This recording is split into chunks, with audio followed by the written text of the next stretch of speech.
Alright.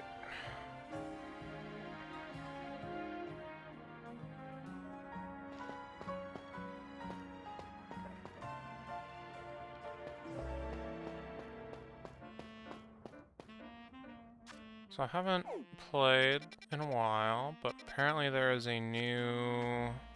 Oh god, how do you even, like, complete? This button? Nope, this button. Here we go.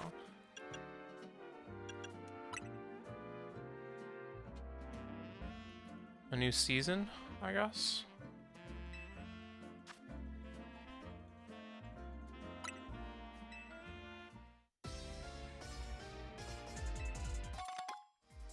Nice.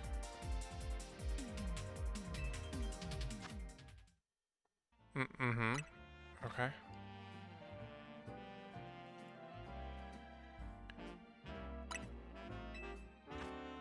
The season has ended. Oh. As in, like, the next season hasn't started?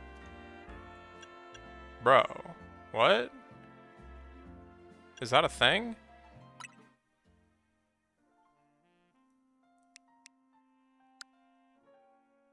Is coming soon.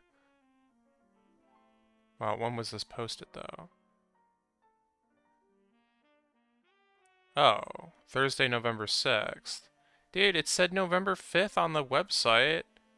God dang it. I double checked. I was like, well, I'm not gonna play if it hasn't started yet.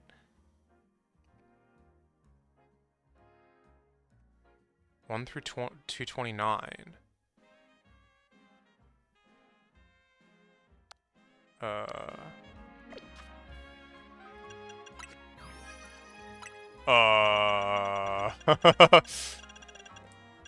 Hmm.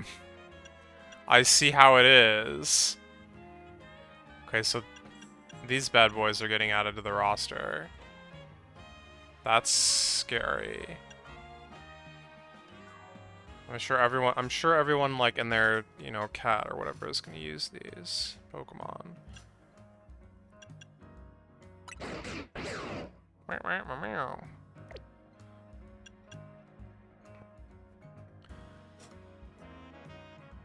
I mean, I assume Xerneas in particular is like a decent like Dragon Slayer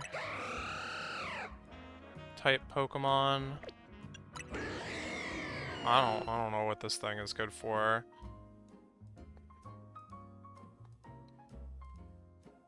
Kills Gardevoirs, I guess. I don't know.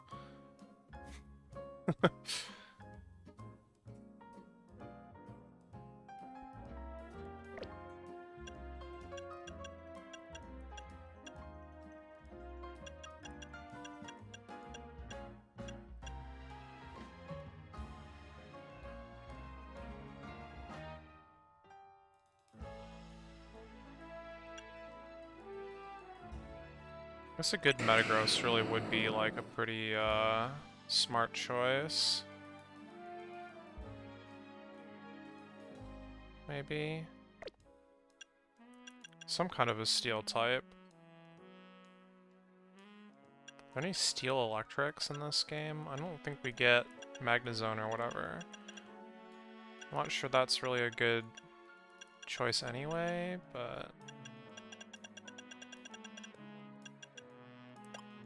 Well...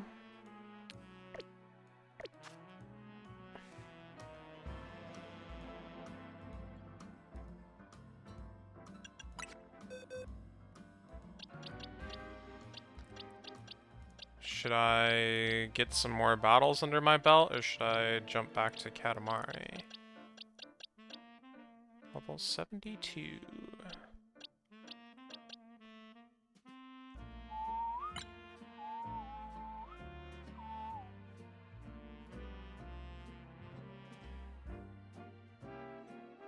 Original trainer, Korina. It actually says AZ. They made it out to be like some big mystery on the note. It's like, oh, it belonged to an ultimate great trainer. I was like, yeah, but there's only one person in this series who has a Lucario. Obviously.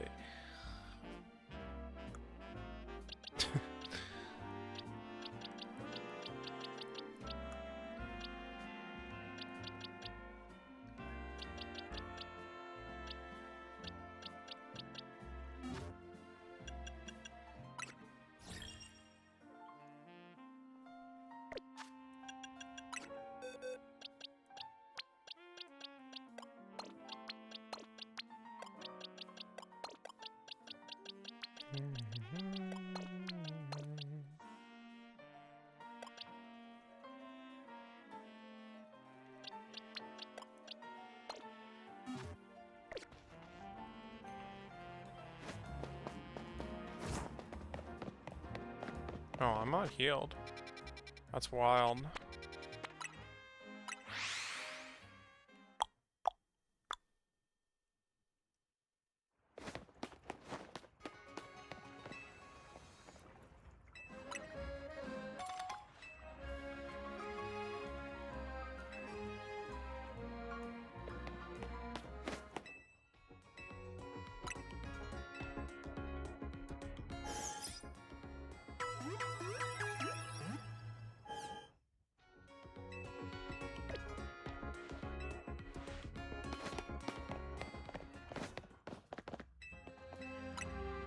What a nice bench.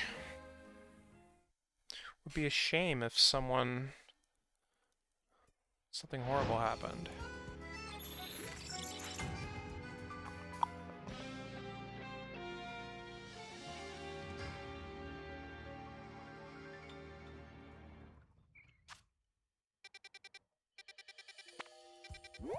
Oh. I haven't been to this battle zone, like, hardly ever. Oh, this one's really good, though.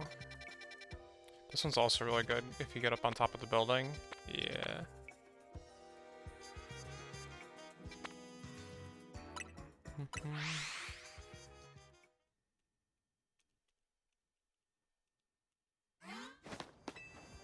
Alright, how do you play this game again? It's gonna take me a minute to figure out what buttons to press, so like... No, not that one.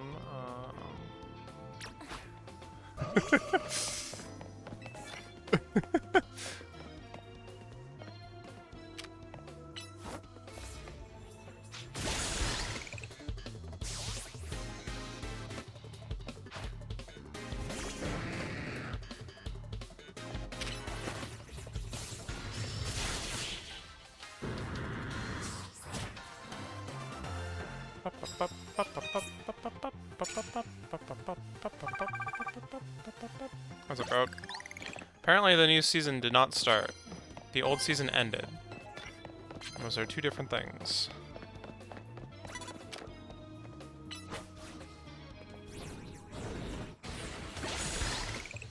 Like, you just can't play online right now, actually.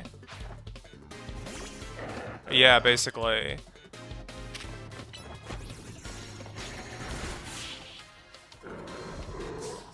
Hello?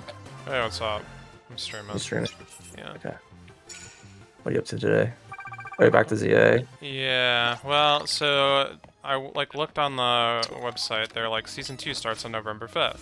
I was like, okay, cool. I'll like wait until then to like do some more like grinding or whatever. And I like got on, and they're like the season has ended. Here's like all your rewards for the previous season. I'm like, okay, sweet. That's what we came here for. And then I like tried to play again. They're like, the season has ended. I was like, So apparently, like, it starts tomorrow, and like it's just you can't play right now. There's like a rank rest day, yeah. Yeah, rest day, exactly. Yeah. So. I mean, Unite tends to be down for like an hour while they do server maintenance between the seasons, but. No, maybe I like got on just the wrong time. No, my guess is it's probably just as like that, like the whole day. Yeah. Yeah, I just have like a rest day, but that's.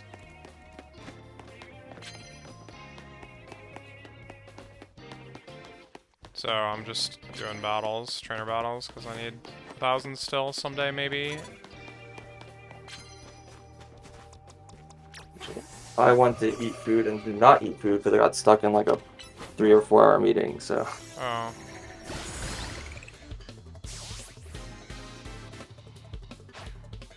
I was gonna hop on and be like, oh yeah, if you want to like do stuff, but I need food, so. Should probably eat food.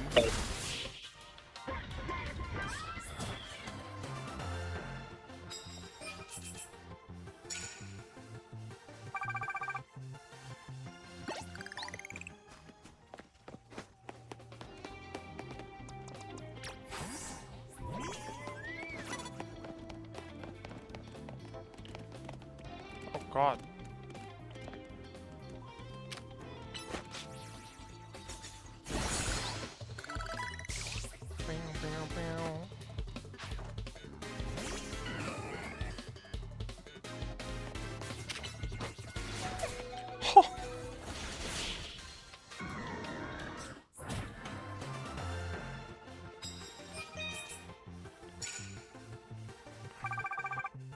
So if today's a rest day, do you intend to do anything else then today? I don't know. I mean, I'm playing now. Right. I bet. Allegedly, there was a more Prime video or something.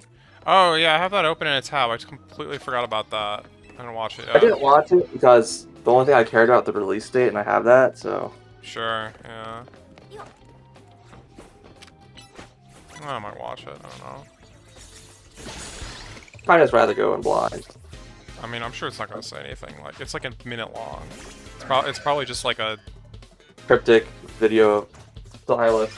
Well, I don't even think it's probably literally just like a commercial, right? It's like... Oh, sure. I don't know.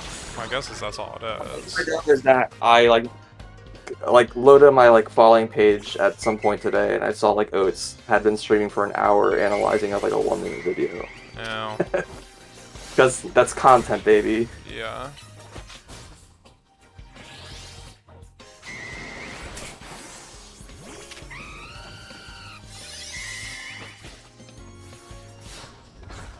This is such a problem. Oh my god.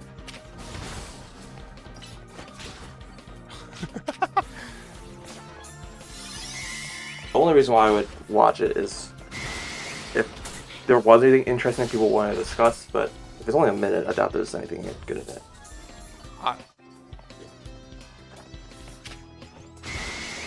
Also, kind of like I said, I'd rather kind of just go in blind, you know? Mm-hmm.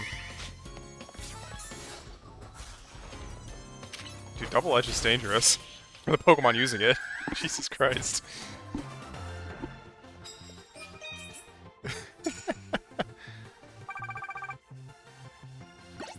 Just fill your Pokemon with a whole bunch of moves that have recoil, like Double Edge and Brave Bird and stuff That like wasn't that. the problem. The problem was it kept running off the building. I see. Yeah. How does that work in battle? Can you teleport the Pokemon back? Yeah, you just call them back and then... I see, okay. Yeah.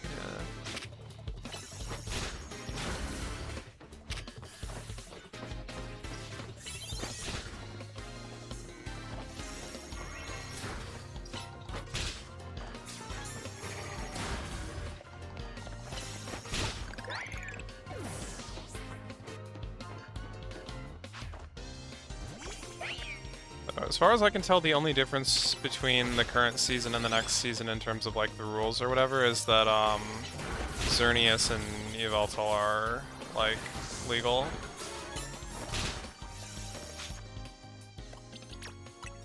Which... What about Zygarde? No, it's not. Okay.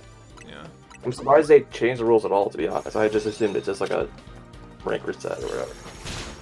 It's definitely that, but... So why about when you reach A rank? Does it like keep going, or does it just stop? It just stops, but I mean, you can keep playing. Seems weird. And the people that you're playing against are, you know, A ranked, obviously. Well, probably. Like any kind of matchmaking, like ranking beyond that, or is it all just hidden information? It's all hidden. I have no idea how it works. But it's definitely, I mean, it's noticeably true that as you go through, like, the people you're playing against, like, are better, but... Wait, how do you... Okay.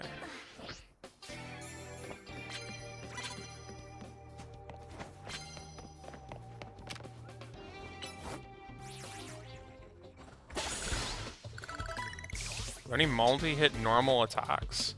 The only multi-hit attacks that I can even think of are Bullet Seed and Shuriken. There's probably some others, but... Oh god. Just switch the grass type into a bounce. Yeah, I would list a bunch of Unite moves. I don't know which one of those are real moves. Is Triple Axle a real move? I don't think it's in this game, no. Shame. Yeah.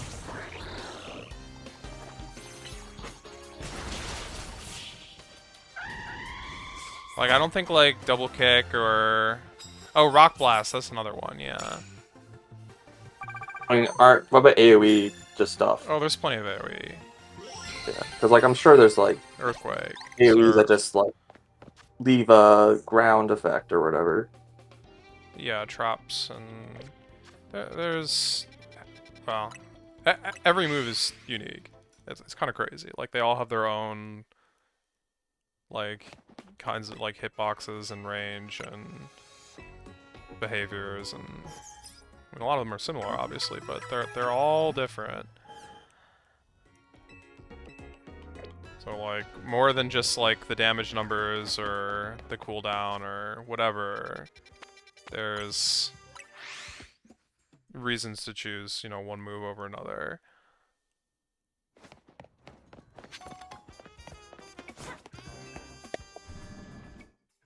Like some moves are like easier to dodge than others.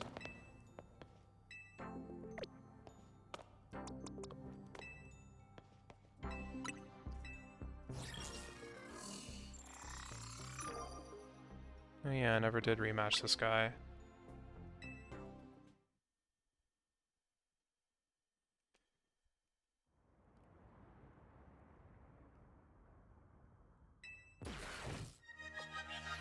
Yeah, I guess I also wonder how much that stuff gets affected by just what rank you're playing at, right? Because there's going to be moves that moves that are hard to dodge are going to be more valuable higher rank, right? Yeah. Also, just moves that just give you mobility, right? Yep. Like flame So charge people or like whatever. Waterfall is a really popular one on. So Gyarados is like top like meta.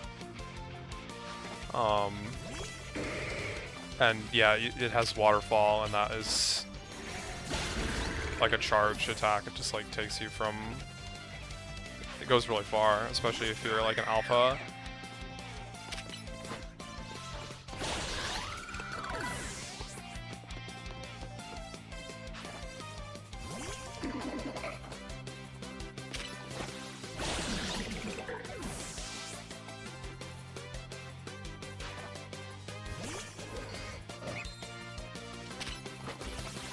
Yeah, no, there's actually other moves like that too.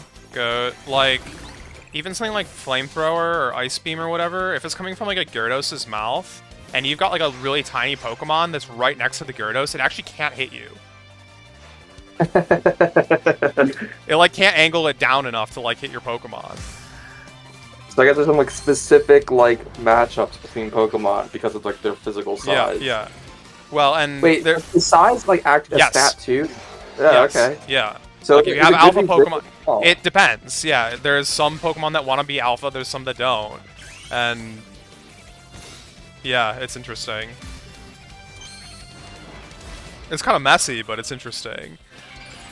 I saw like a video on YouTube that's like finally explaining the speed Oh stat in yeah, Z, yeah. like a 30-minute video, and I'm just like, do I want to dive into this? It's not that complicated. Okay. The only thing speed does in this game, as far as anyone's aware, is it decreases the cooldown on your moves. The cooldown? The cooldown. Gotcha. Makes sense. So it doesn't affect like cast time or No, anything. unfortunately not. And like the formula is like pretty simple too. It's just linear, and it's not percentage. It's just like raw decrease. So like if you have like 125 speed, that's like a 3-second decrease on all cooldown, like no matter how long the cooldown like would have been otherwise. Gotcha. It doesn't affect their like movement speed or anything. That's what I'm not sure about. Like no one's really said that it has or hasn't. It feels like it should be pretty easy to test, to be honest, but I don't think it does.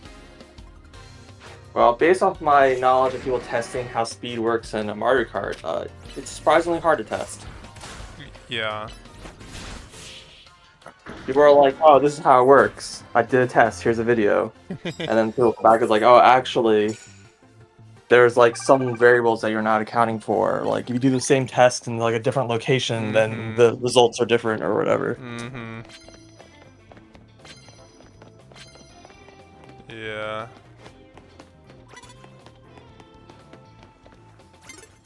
Well, I mean, I feel like it should be easy to test if there is any effect. Like if it's just a yes or no question, there should be a good way to test that, right?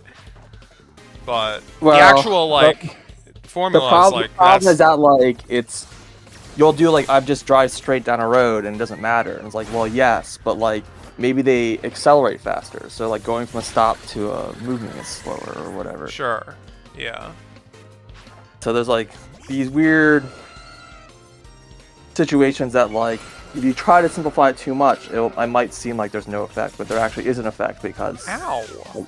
in practice it does do like a thing or whatever. Mm-hmm.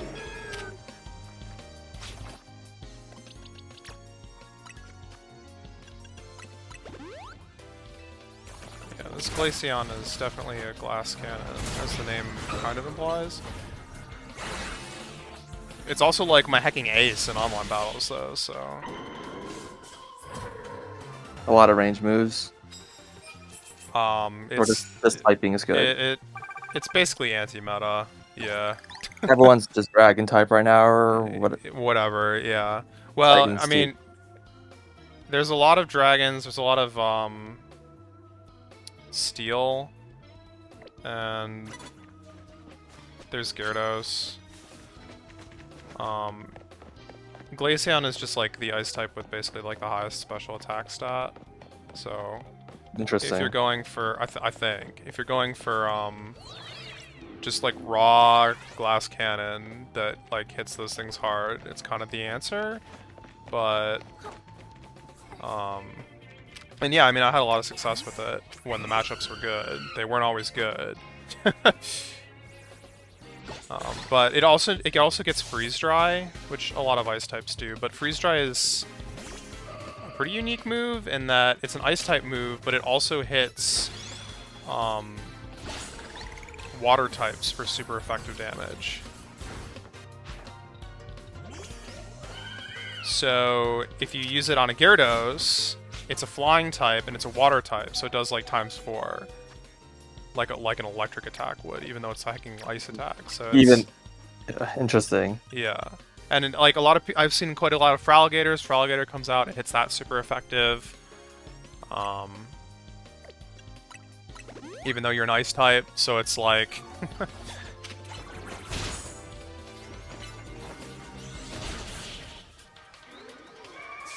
No, By the way, I've had like weird problems watching your stream. Yeah. Because you used Talonflame. I'm sorry. And Talonflame is like my main in Unite. It's like literally every time you pull Talonflame out, I'm like, oh, let's see, he's playing Unite. It's the same cry, yeah. Yeah, they use the same cries. I mean, they only make the cries when they like spawn, essentially. So it's like right. basically the same way, I guess, as from Pokemon. Yeah, whenever you send them out, whenever they die, there's like the cry and then the like sad cry. Yeah. Yeah. Pretty much.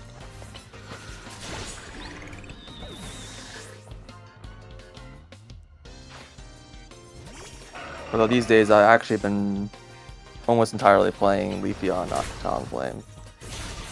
Interesting. Different, I mean, there's no typing, so.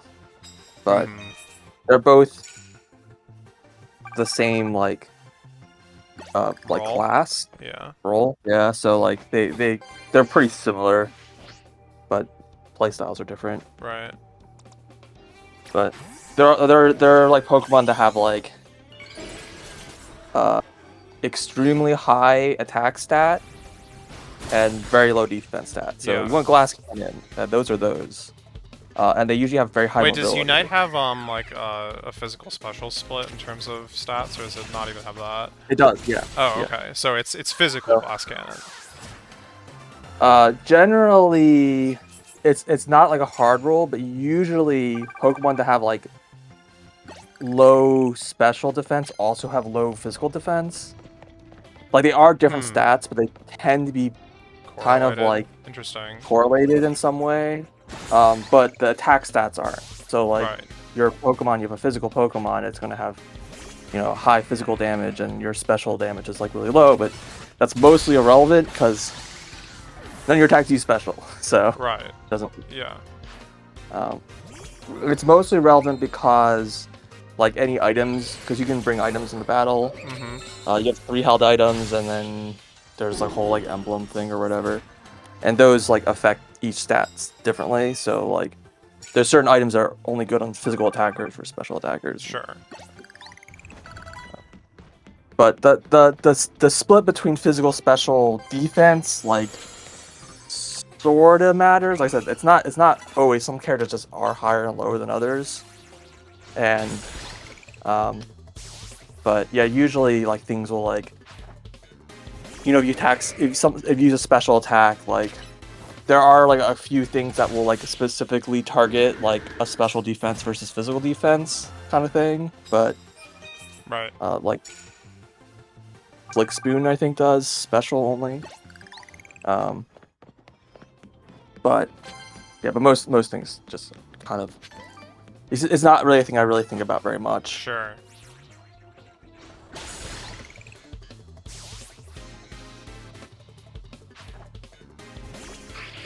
No, it makes perfect sense for Unite to have that anyways, because well, actually I guess not all of them do. Whoa. I don't know if League does, but a lot of MOBAs have essentially physical special split already. Gotcha. They have like the exact same mechanic where the physical attack damage and special attack damage, and you just call it physical and magic, Sure. and you have physical defense, magic defense. Mm-hmm. Like, and those ones are way more relevant because those ones you usually can be like, oh, I'm gonna get this item that specifically boosts like my special defense because they're using characters that have high special attack or whatever. Right. Oh, I didn't mean to do that. That was a mistake. So you just don't have that choice in Unite.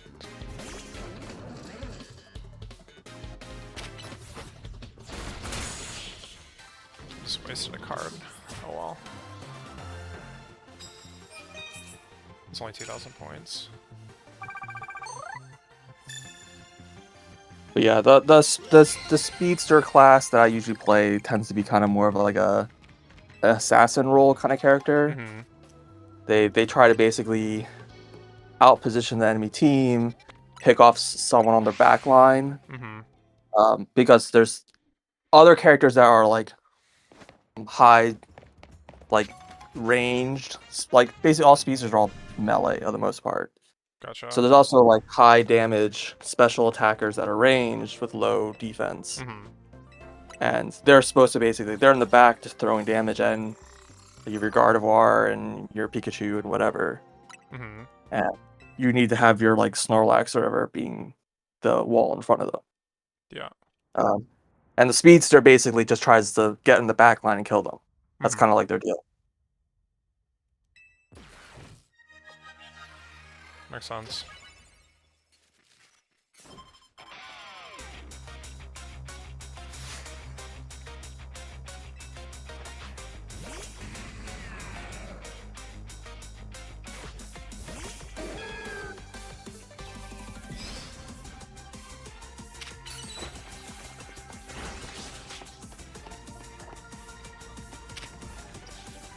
I'll be right back. Okay.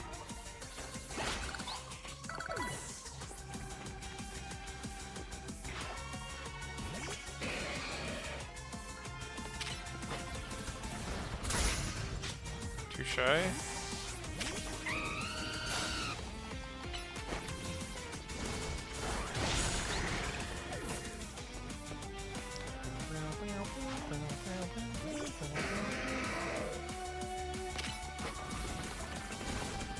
Oh, that's gonna hurt.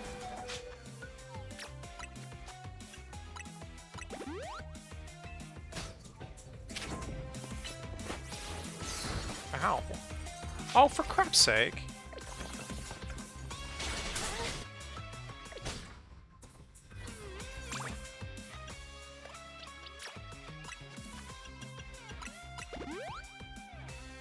Just got froze by an ag. Oh my god.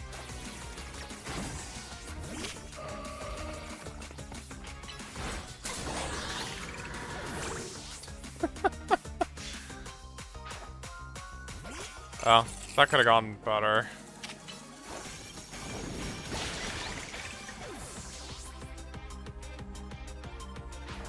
I don't think you've ever seen an Agon freeze anything. Seriously. I've seen freeze like not many times in the game to begin with. Getting frozen twice back to back is like definitely something.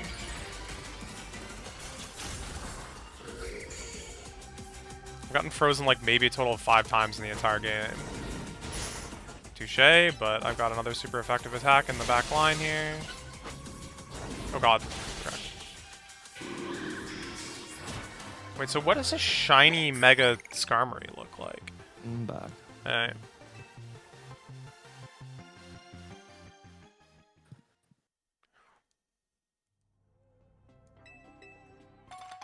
Dogen put out like a serious video. Oh yeah, he's been doing that. I haven't actually. He hasn't like made many comedy videos in like the last couple months. Yeah. I mean, I don't If not, haven't really like, watched this stuff for a while. Gotcha. I haven't watched his most recent video yet, but I've kept up with most of his stuff. Yeah, I mean his videos are good. They're thought-provoking or whatever. Gotcha. I've Informational. definitely been slacking on my Japanese side of things in general. Well, it's not. It's less about the language and more about the culture, if you will. Sure, but sure. I mean, I guess that's part of it. it right? is part of it, yeah. I mean, yeah, it's definitely relevant.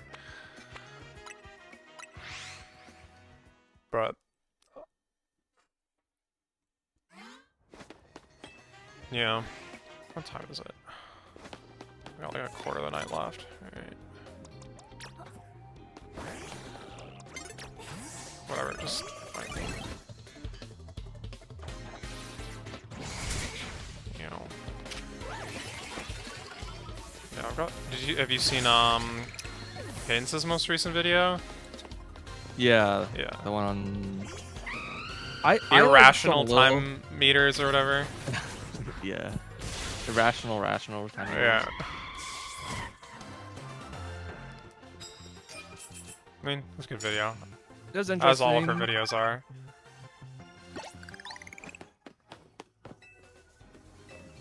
I was a little confused by it because I kind of felt like,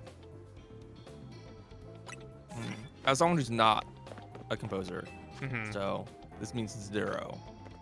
But it seemed like a kind of a confusing way to view it, just because like they're like, well, you can either view this like you can write this as a triplet for like a few measures, just everything's in triplets or whatever, or you can change like do this whole like time signature change plus tempo change thing. Yeah. And I'm like, I get it, but like I personally, like as a musician, I would prefer triplets. Like, Sure. Yeah. in my mind, like if it's something that's only for like a phrase or a couple of phrases, then it's like that should be written essentially as accidentals, effectively, right? But like if it's like, oh hey, this is actually a new section that's gonna play like this for a while, then yeah, the staff keying should change or whatever. So I kind of have like I guess a different, like maybe from a composition perspective it makes sense, but like for me I was just like, not that it doesn't change like her analysis of like, you know, of the way you would use those changes and so that totally makes sense, but like everything about like writing it as a key signature change and as irrational key signatures and so on and so forth, like, well actually that wasn't irrational, that was just like the regular temp key. It was Metric modulation. Metric modulation, that's right. Like I wouldn't consider that metric modulation in the same kind of way, but that's fine. Yeah. Everything involving the rational time signature was just nonsense to me. I was just like, I don't understand why you would do any of this. Like none of this like makes any sense. That's why she couldn't find any yeah. Yeah, you're like, let me go find some music that uses this. And I'm like, it felt very much of like okay, it's very theoretical, yeah. Yeah, theoretical. It's like, what would it mean for you to do this? Like, what would be the consequences if you just use the same rules? You're like, this is how you would interpret it, but it doesn't make sense from a like a composition perspective at all to do this, right? So it was cute, it was funny, but it was a little, yeah. I mean, as usual, Very her like academic. mock compositions are like kind of incredible. Yeah, some of them are, but a lot of them are like, this is insane. But there's a few of them like, oh, this is actually kind of good. Like the Hades one or whatever is like, oh my Yeah, the god, this is Hades one going was kind of good.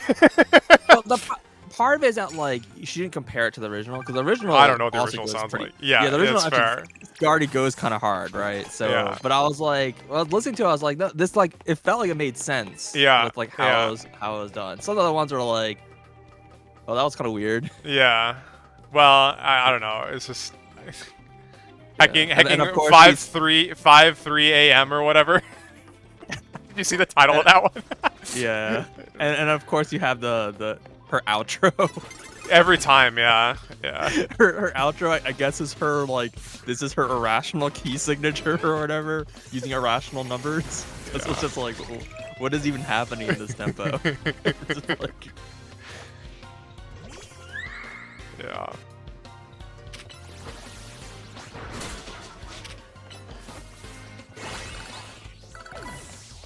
I mean, their videos are a blast to watch, basically. Yeah, indeed.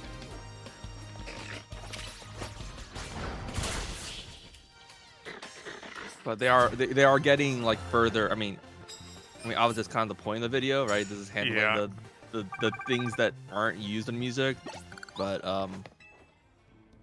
they're getting further and further from it being like practical or something you can really apply to anything, but it's still interesting and funny. Mm-hmm.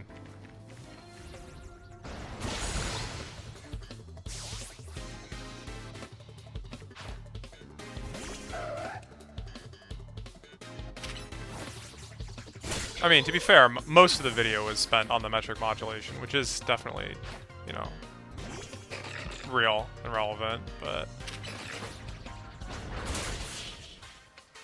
Yeah. Although, they kind of make it sound like it was a thing that college students do. It kind of reminds me of like... I mean, a little bit. It is all over the place in like video game music, but I guess again, like I said, usually I hear it's just for like a measure or whatever, or the kind of thing that's being described. But yeah, no, I'm just kind of reminded of like I'm on fire. I only took music theory like 101. Sure. Whatever. But like there is kind of like a thing in just music theory school where it's like music that's traditionally written by people in music school in college tend to be extremely contemporary, which means doing things that are just very unusual music theory. And it's just like they're writing music to be analyzed by music theorists, not music to be listened to.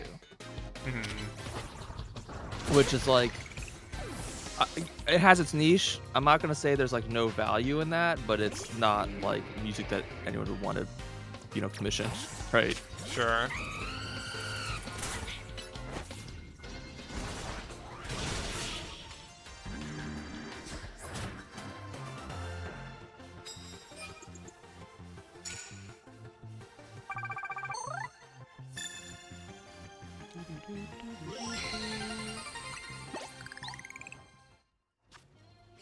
Oh, I've got a couple seconds here. Let's hit one more trainer, even though it's wasted points or whatever.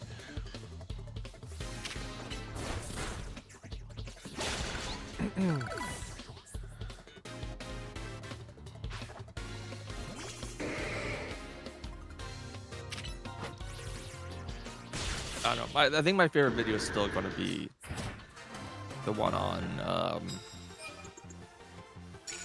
the Masked Man. The Masked Man. Yeah, the Mother 3. Oh, that Masked Man. Yeah, on time signatures. That video is great. Yeah, that video and the Blackadder Chord video, which is the first video I ever saw from her. Is Blackadder Chord the one with that says like the legendary? Yeah, the legend, like a critically acclaimed first-person shooter, Breath of the Wild.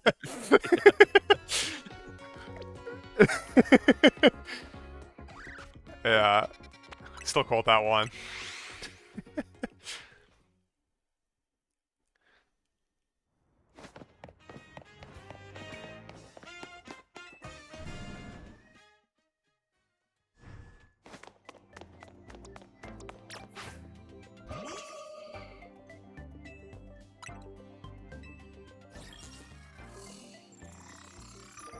Oh, hello.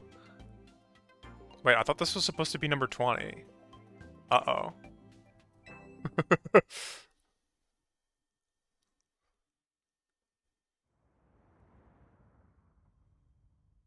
I didn't realize this person even like was a Pokemon trainer. I just assumed they were just No, she's the at the end of the tournament. organizer. No. she Oh, it does heal you automatically. I knew it healed you afterwards, but yeah. Nah, she's like your C rank promotion fight, I think. Oh, random. Well, not really, but There's that so many like people with C in their name though. oh well.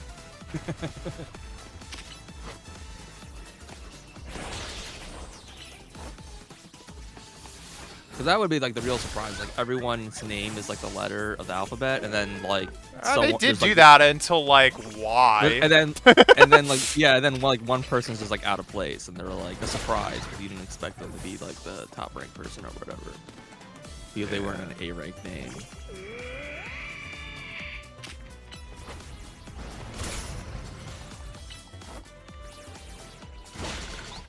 That would be like the classic anime.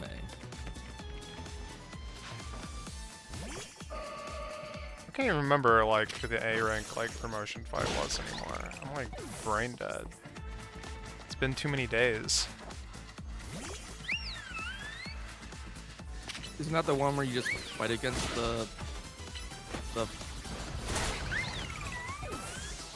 like Team Nove Flame person or Was whatever? that A? Oh, I get. Wait, maybe. The cafe owner was the A rank promotion. Okay, well then she was B. Because I thought she was... Yeah, she must have been. Because everyone else was, like, in the tournament. Yeah, so she's, like, the second to last, like... promotion, if you will. A lot of protective got going here. Ow. Ow. Ow.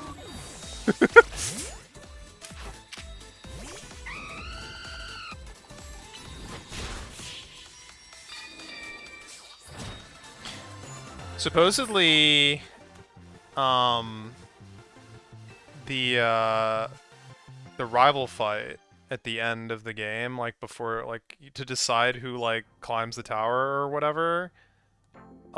Supposedly you could just lose that fight, and the same thing happens because yeah. They're not gonna have like two endings of the game or whatever. Yeah. Well, it's supposed to be whoever wins climbs the tower. You win, and he's like, "No, let me do it anyway." And you're like, "All right, fine." But if he wins, he's like, "All right, I guess I'm gonna do it." And you're like, "Oh, yeah, okay." So apparently that's how that goes. Does Floette like decide who they're with like before that fight, or is that whoever climbs the tower? Is, like, Yeah, it goes supposed to with go? whoever climbs the tower, which is I see. always your rival. Yeah.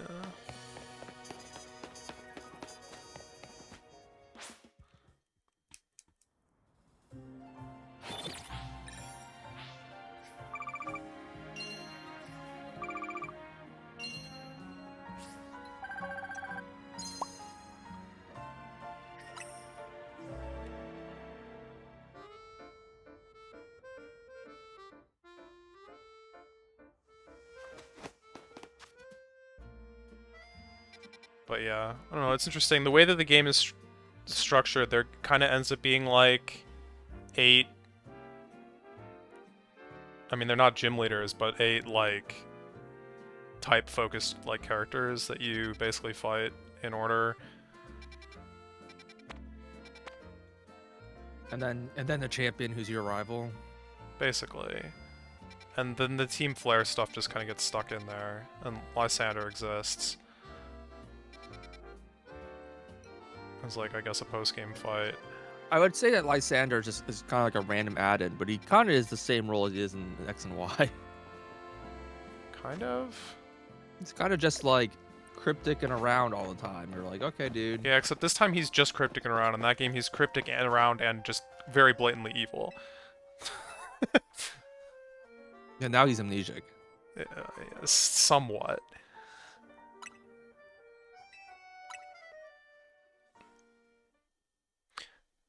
Apparently in Japanese, his name is F, not L.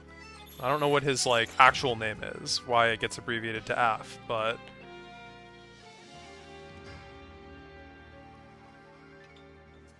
I'm expecting N to make a grand appearance in this game. Damn, man.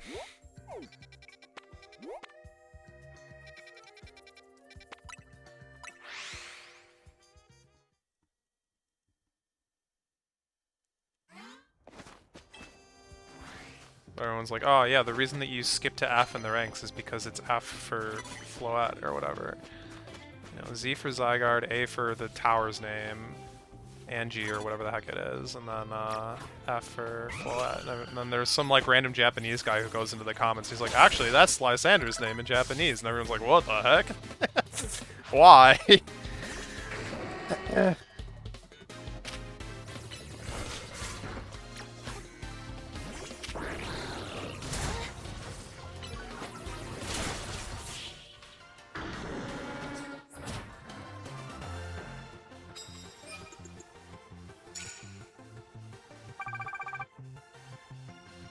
Dang, I can't just search Lysander in Google and expect that they take me to Bulbapedia. That's depressing. It's like not even on the first page results. Uradari. Or wait, English? Oh no, kerning is just horrible in this text.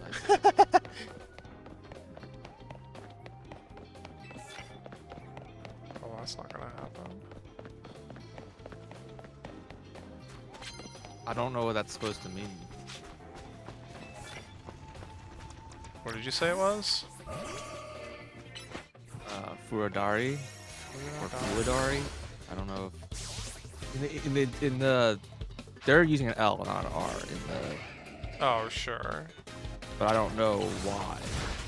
But it like implies that it's a name or something else. So that's not Japanese if they're putting an L.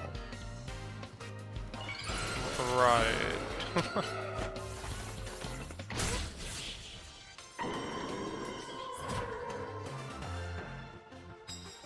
From Fleur de Lis, a decorative symbol used in French heraldry named after a French word for the lily flower. What does he have to do with lilies? I mean, it's French. Yeah. Well, I mean, it's like, you know the... I see. You know, like the French... I always call it the French cross. Okay. Like that is what the Fleur de Lis is. Gotcha. So why is that his name? It's French. Yeah, okay. I don't... Why is his name Lysander? That's fair. Isn't that also a flower? Come to think of it. Or like an herb or something. Lysander disambiguous. Nope. It's... Let's see. It's hacking nothing. Character in Shakespeare play. Early American entrepreneur and legal theorist. Swedish Lutheran priest. American professional baseball pitcher. Name of Character a in ship. Pokémon. British military aircraft. Okay, these are just names of planes. It's a place In France? in New York. Name of a train, name of a boat. So what you're trying to tell me is this guy is actually named after like all forms of transportation.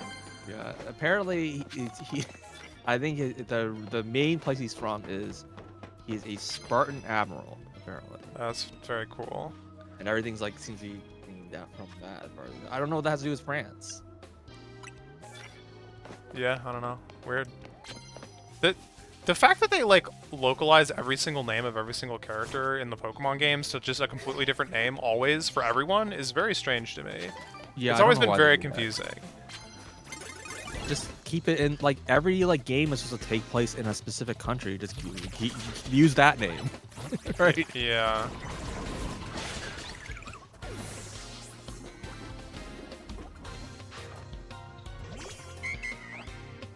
The fact that Pokemon names are localized is also like a little Yeah, more I mean, passable. yeah, exactly. Some of those are Because fine. like the names are all puns or Puns whatever. Yeah. But it is very confusing. Yeah.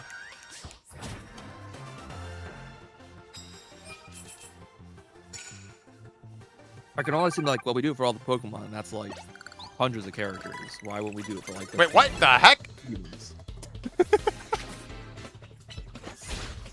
You've been challenged again by the same person. No.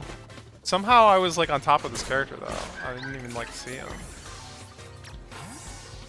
Anyway.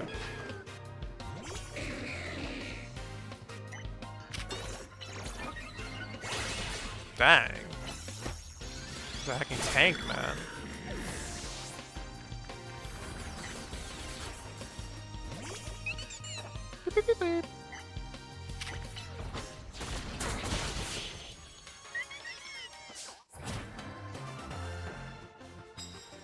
I don't know what ability Slowbro has in the main game,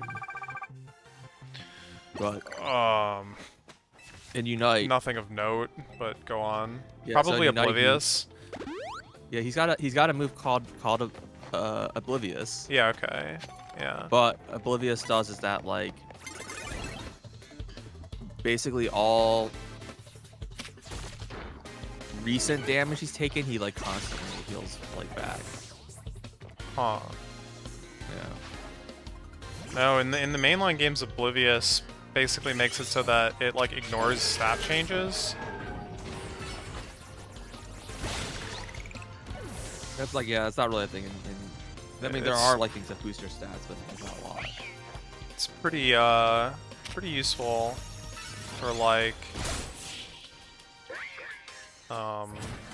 either breaking like any character like stall character that's had like a lot of defense boosts, or alternatively on the other hand for like being a good defensive Pokemon like a against triple things sword with dance or whatever. exactly, it just ignores that completely. So it's like, and I think it's more common as the Oblivious is used defensively. I can't really think of Pokemon that use it super well offensively, but I don't, I'm not too in the know.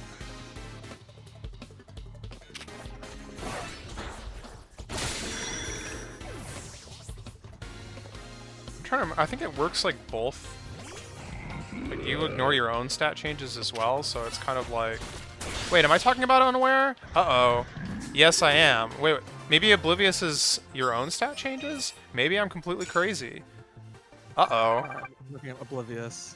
Uh-oh. Uh-oh.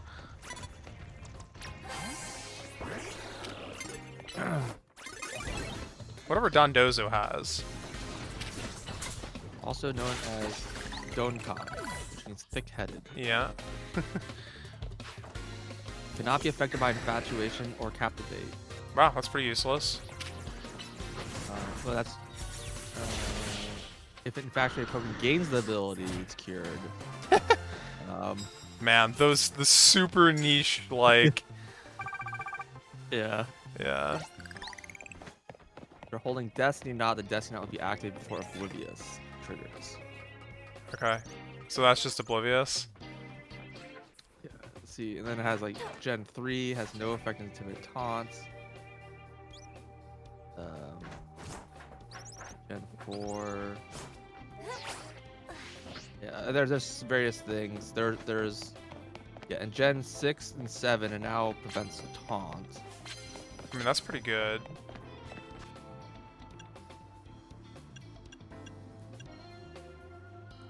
And then Gen 8, and now blocks Intimidate.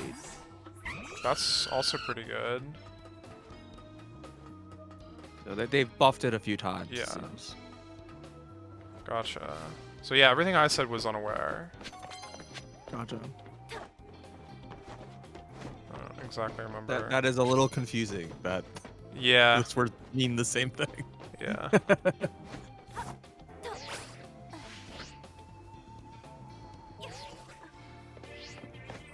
Well, so then the question is, what does Slowbro get? Slowbro gets Oblivious. Second ability, Own Tempo. Okay, that means it can't be confused. And hidden ability, Regenerator. I think that makes it so that you cure status ailments when you switch in battle, maybe? restores 30% of maximum HP upon switching out. Oh. Oh, what am I thinking of? That's pretty good. Includes use of moves such as Baton Pass and blah, blah, and things that are forcing your opponent to switch. Oh, so you can like whirlwind them away and they won't get to heal.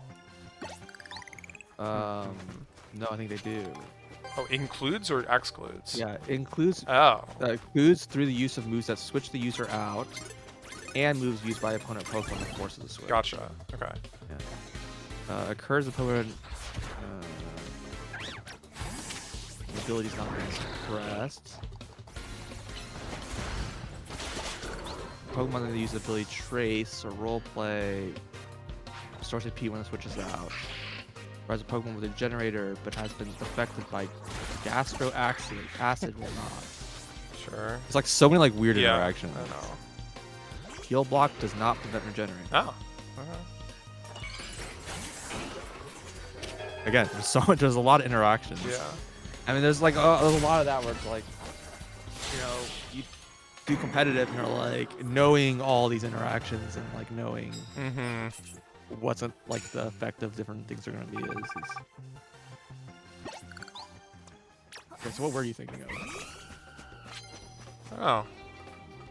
I don't think it's Shed Tail, because Shed Tail is, or Shed Skin. That one, like, is just, like, random. Yeah, Shed Skin is abilities, Shed Tail is abilities. Oh, there's a move? Shed Skin, at the event of each turn, has a chance of curing non-volatile status conditions. So, I If assume it does so before burn or poison damage is dealt. That's convenient.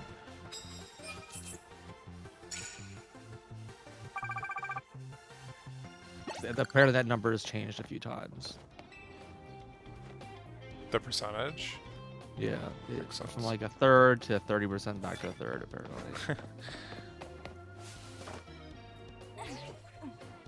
Then Tail creates a substitute. The cost of the user's max HP. Is this then switch out. Cyclozar's like? Yeah, it looks like Celatile, Cyclozar, or Thorn. Oh, by leveling up. Is there a list of people who can learn it? Well, the only way it would be someone else is if it's a like a TM, TM. which I don't think it is a TM. Yeah.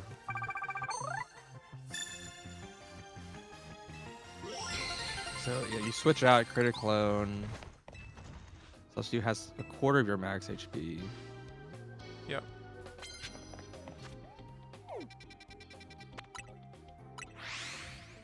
You're holding a berry that would trigger in response to Shed Tail. It eats the berry before switching out. Fascinating. Switch out fails if the user already has a substitute, if the user has no teammates to switch to, or if HP is less than 50%. Those all make perfect sense. Yeah. Will not protect the sent out Pokemon against hazards for entry. Makes sense. Yeah, and it does a switch. Yep. But when you combine like Shed Tail with Regenerate, I don't think that's possible, but I guess that is not possible, but surely those work, right? Like yeah. you lose half your health and then gain a third of your health back, and then put a substitute out. I mean, that feels pretty strong. Yeah. I mean, I think you usually give like the Cyclozar or whatever, like leftovers or protect and recover or whatever recover variant it can learn. Probably. No abilities.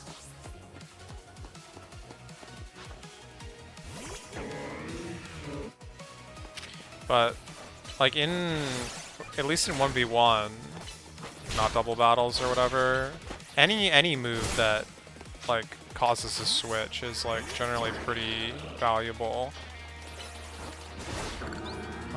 So like Volt Switch, which you like attack and then you switch. U-turn, the same thing.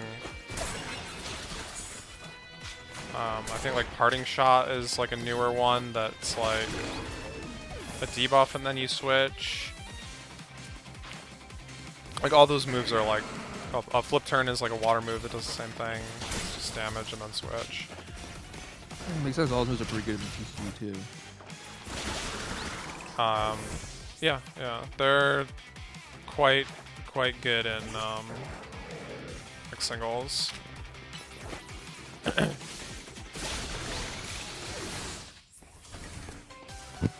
Because it basically gives you like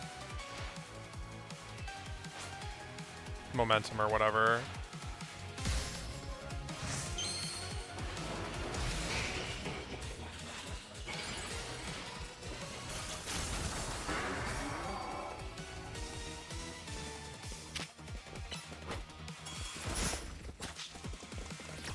Is this guy Dragon or no?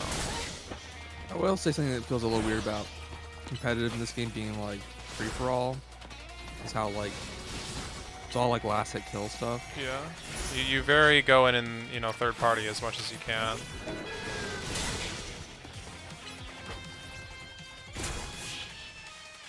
I mean, to be honest, it does feel pretty like non-competitive, but yeah. And my friends are saying how like interesting competitive felt. That they're looking at the people who are doing it or whatever. I mean, it like seems interesting, but it also seems pretty like the chaotic. free for all seems kind of rough, to be honest.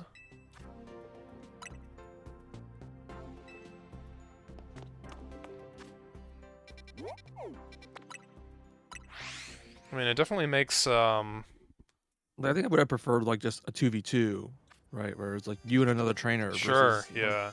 And some of the like maps are like there's like 3 maps or whatever, but like one of the maps, it's like a long street and like 2 players are on either like side or whatever. Mm-hmm. And so you're like kind of like just randomly matched up with someone. And I don't know, getting in like 1v1 is like generally pretty bad. Like I don't really want to 1v1 anyone ever because it's like bad for both of you. Your meta or whatever. You're just wasting time. Because you're not doing your AoE. Yeah.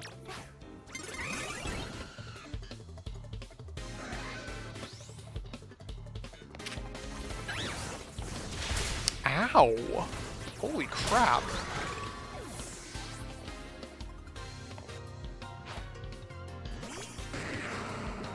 Long street, not dissimilar to this one.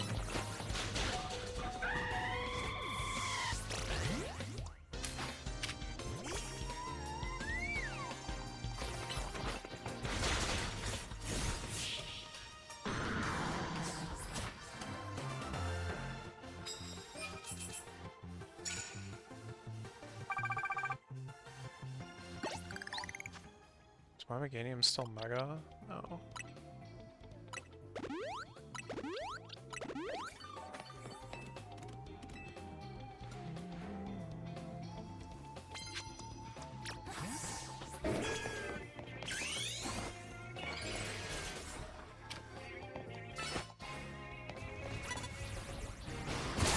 I mean, the maps are like all actual locations, like in the city, obviously.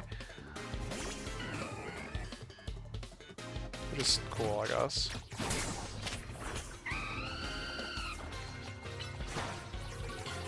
You know, honestly, like, probably the hardest part of this game, like, battle-wise, is, there's, the, like, battle restaurants or whatever. You go into the restaurant and they're like, oh, you have to fight these, like, 3 trainers back to back. By the way, you're not allowed to heal. So, like, you can't use healing items, there's no, like, healing between battles or whatever. It's like, okay, that's pretty tricky. And all the matches have, like, 3 Pokemon, and you have, like, your 6, I guess. But you do that, and then there's, like, the next one. They're like, oh, yeah, there's actually 5 now. 5 trainers. You're like, oh, that's kind of a lot. And then you do, like, the next one, and they're like, we're going to do 5 trainers, and they're going to send out all 3 of their Pokemon at once, and you're just going to send out 1. And you're like, oh, that seems a lot. And then, like, you finally get to the, like, last one, and it's, like, 10 trainers back-to-back with no, like, healing in between. And, or during. And the very first, like... the very first trainer, like, uses as many moves as it possibly can to poison your team. I was just like, what the heck, man? That like whole that whole battle like streak goes like really rude. They have like, you know, a guy that just uses like explosion or whatever on you, and you're like, yeah, that doesn't hurt you, but it certainly hurts my 10 in a row. It's like. And, like, the last, like, trainer is, like, you know, legitimately tough or whatever. They, like, send out a Mega at the end, and, like... yeah, it was pretty brutal. I was like, what the heck? It was, like, probably the one singular point in the game where I had to, like, you know, think. You know, set my team up a lot more carefully. My God. You know, give every single one of my Pokemon, like... yeah, I can't just run Gardevoir. Gardevoir's weak to poison. The first time I did it, my Gardevoir died in the first match. Like, not just got poisoned and, like, it's just gone. I was like, oh no, I'm down, like, a whole Pokemon. Yeah. It's like, I had to, you know, bring, like, a Steel type to, like, do the first, like, fight that can't get poisoned. That is a very funny location for a card. I know. Yeah, it was a whole thing. Like, give, like, every single one of my Pokemon, like, a move that, like, is, like, an absorb kind of move, and, like, held items that heal, and, yeah, it's a disaster.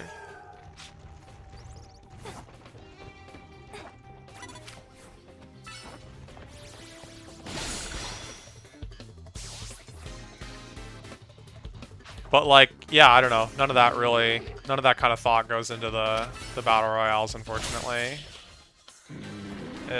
You go in and, like, I don't know, you pick a Pokemon that's gonna be, like, good into the meta, and then you just, like, click attacks at things that are gonna, like, do as much damage as possible, and that's it. You die, you just, like, respawn or whatever. Mm-hmm. No.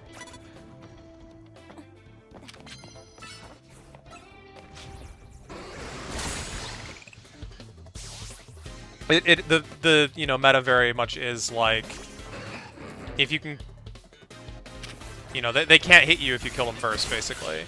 It's kind of the game in town, which is, you know, not the most interesting General, thing like, in the world, battles but... are a lot of just, like, use a move that goes first and also has type advantage. Yeah. Just keep one-shotting them and never get hit. But, I don't know, it doesn't feel, you know, as interesting as, like, actual competitive Pokemon. Is much more strategic, right? But I'm sure the people that are, like, doing, like, super well in, like, the online battles, like, do have, you know, more sophisticated game plans or whatever, and also, like, are just better technically at the game, whatever that means.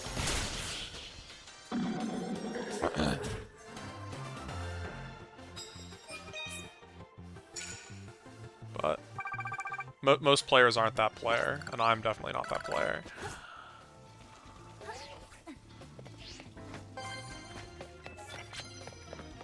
And hits with electric moves.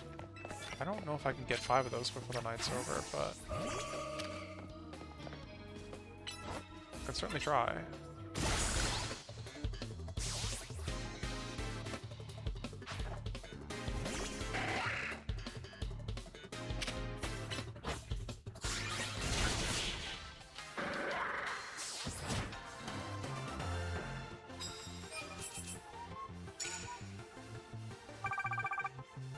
Use an extra small Dedenne? Yeah.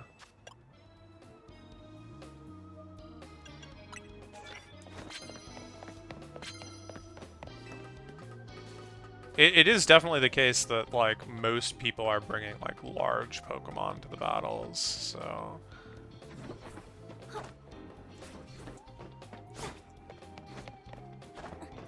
because large Pokemon have, like, larger AoE attacks, so it does, like, have that advantage. You see, like, a hecking, like... not Rock Blast, what is it? Rock Stab, I don't know what it's called. The annoying one. You don't have like Floette coming using Light of Ruin. I've seen it once. I've seen it one time. Oh, have you? Yeah.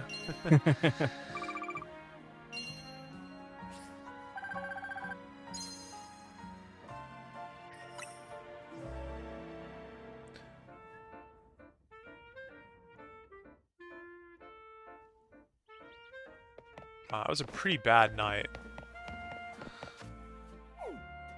That was a pretty miserable night there.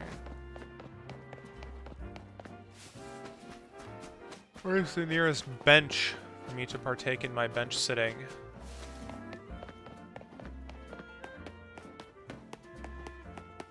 You've heard of bank standing, now get ready for bench sitting.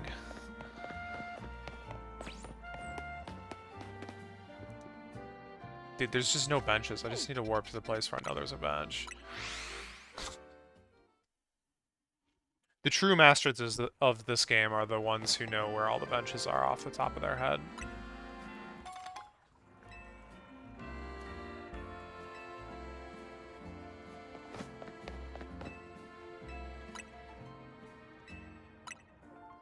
Actually, speaking of the restaurant battles, I wonder if that's like a faster way to rack up.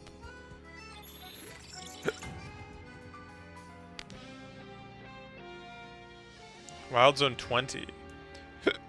Interesting. I just know this Poke Center is like right next to one.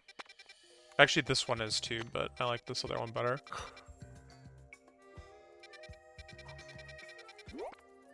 Let's go here. I haven't been here in a while.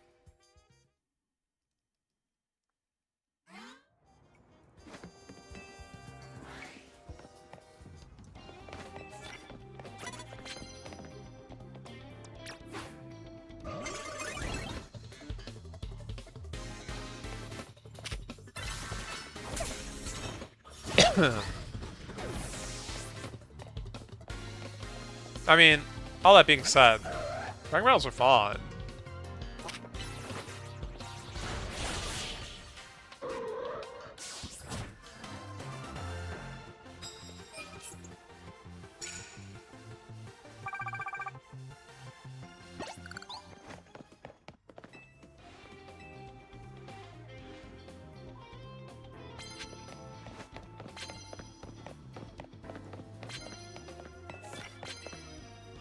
Oh.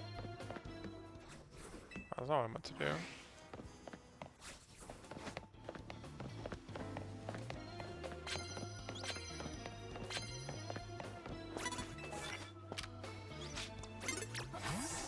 Wait, no, I don't actually want to knock out a Pokemon using Fire Move yet. Because this is going to push me to 50k, and then I'm going to want to leave.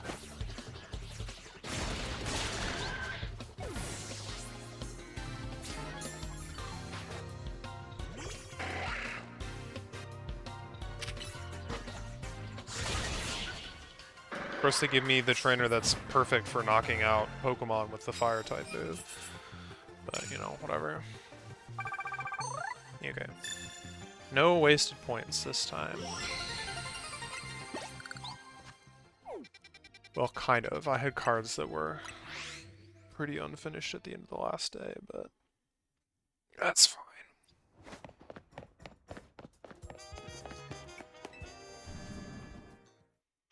Wonder if I should like choose another Pokemon to add to the team for the ranked battles and like get them getting like a little bit of extra XP from all this.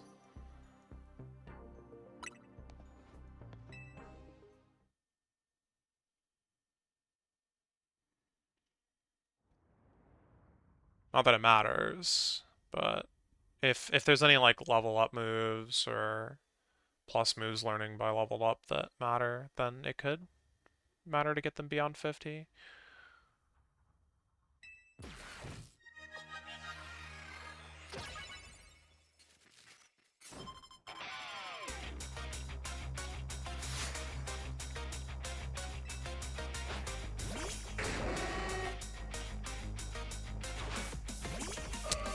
Not my best lead matchup.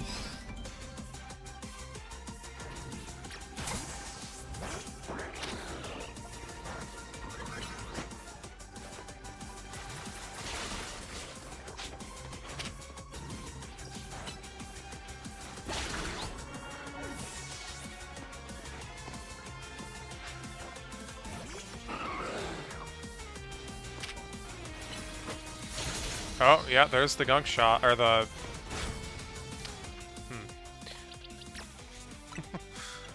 Freeze Dry. Freeze Dry is definitely good against Greninja.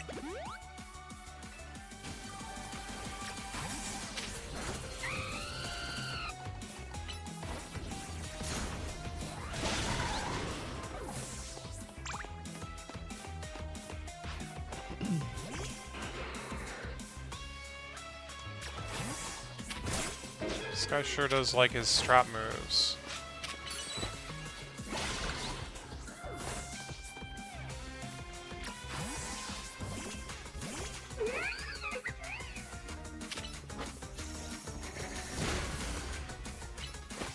I don't remember what this guy's ace was. Oh, yeah, this thing Mega Evolves for sure.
Well, there was 20. Oh yeah, it's on the map now.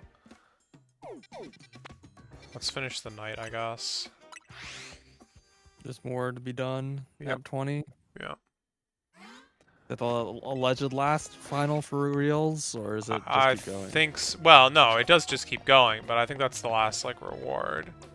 Gotcha. Well, okay, no, sorry. There's a reward for doing 60 of them, but it's not like it's literally just like a title or like a Chivo or whatever. It's like 20, 20, 40, 60, I think. Go back. Okay.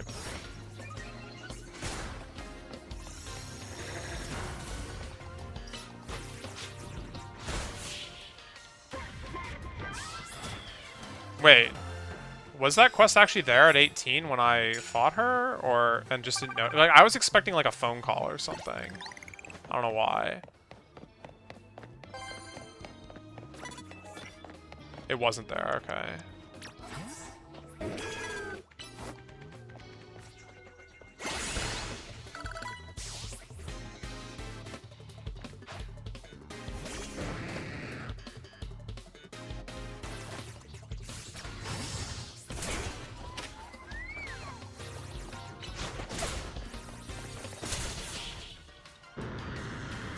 Can't help but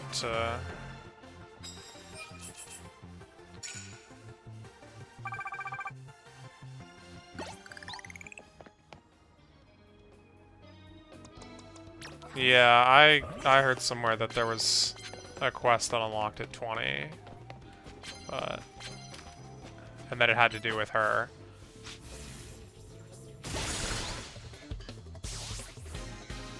So I was expecting her to be the 20th match, but you know, guess not. Oh, fine.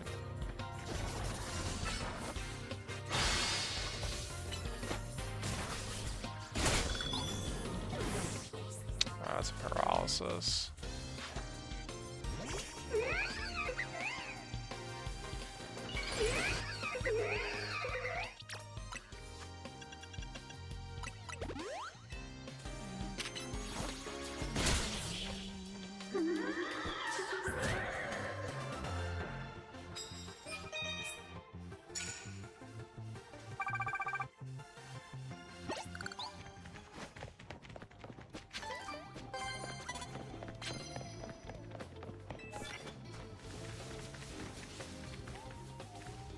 Where the heck are you going?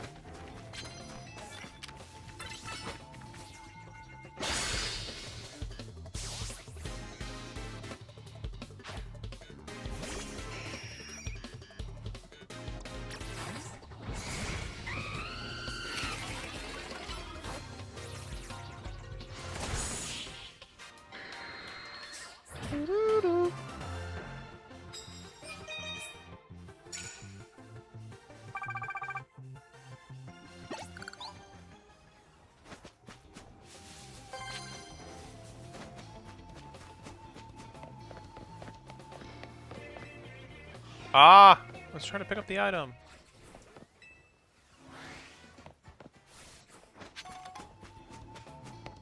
I guess you don't actually have to press A, but I do anyway. Ah! Ow!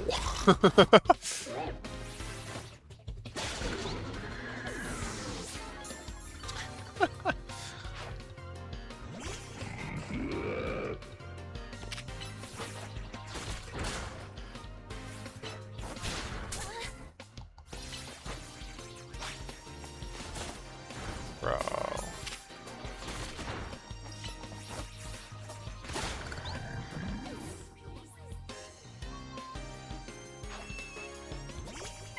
Fine, I'll switch. This fence battle sucks if you have a Meganium. This Meganium just like doesn't fit through the door.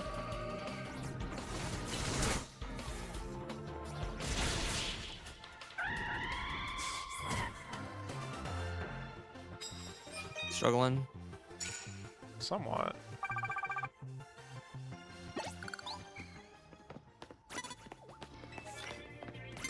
Sneak up and use rock types. Yeah, okay, that's not happening.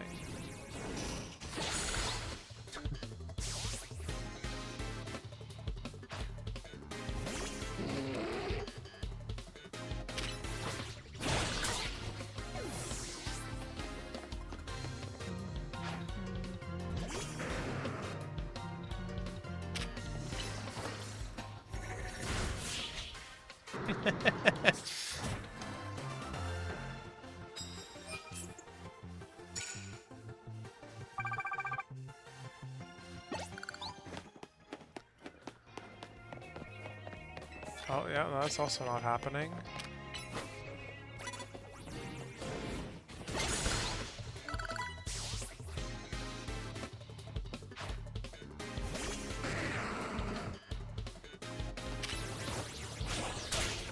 Bro.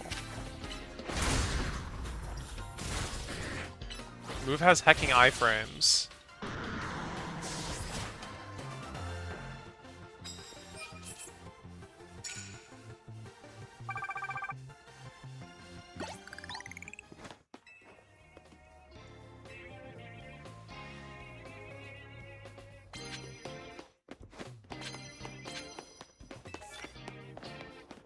Sneak up with grass types. That I can, in theory, kind of maybe do. Yeah, until I get caught.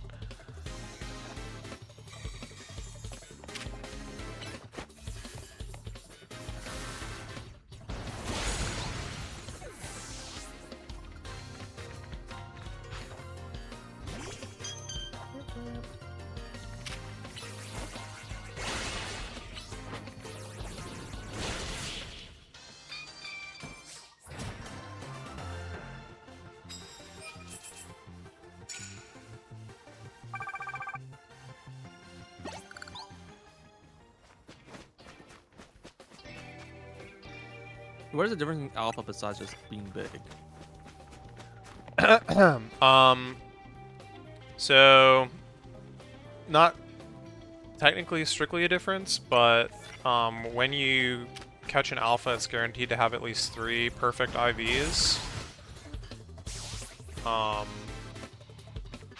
So like they're just gonna be stronger on average if you don't like grind out a whole bunch of captures or whatever. And you can't breed in this game, so the only other way to like get your IVs up is to use an item called a bottle cap, which is very rare. And then, yeah, what Goat said is that it has max HP EVs, which you can clear if you want to, but it just one less thing you have to like train or whatever on them if you want to get. And HP is a pretty good EV to have, generally speaking. Let's go somewhere else. And then, yeah, they're larger, which has all sorts of, you know, weird effects. Gotcha. Yeah.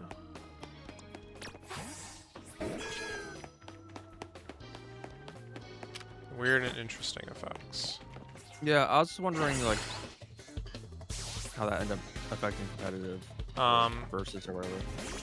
Also, they like start with a move that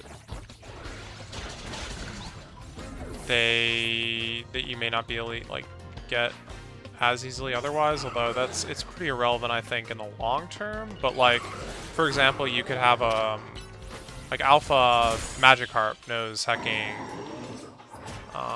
Hydro Pump, which Magikarp cannot learn until it evolves normally. But, you know, at least I don't think so.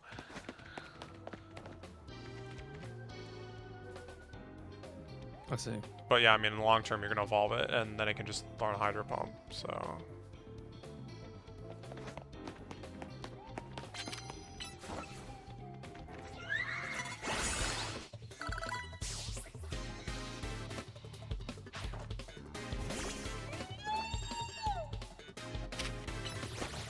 I've heard, and I don't know if this is just like based on the size or if it's like a specifically an alpha thing or if it's even true, but I've heard that like alpha Pokemon move faster, like just land speed or whatever.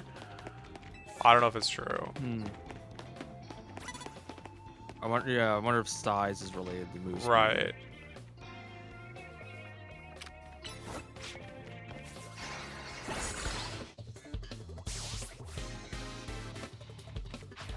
Wait, there are moves that you can only learn through alpha? Like ever? Or is it just like...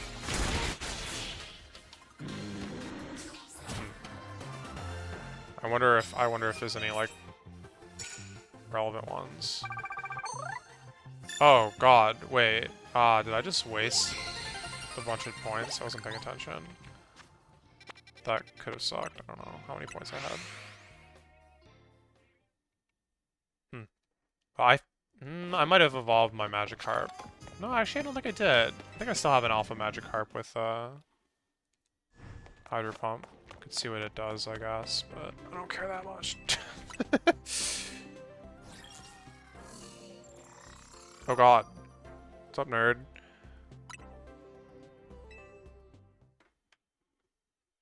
Didn't you, like, become the CEO or whatever? You have time for this?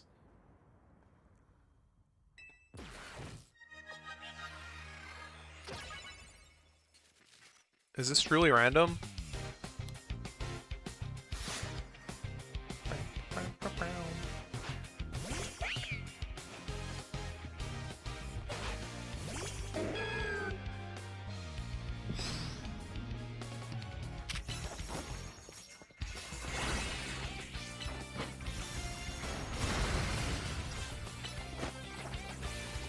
I need to not let you put up your other screen.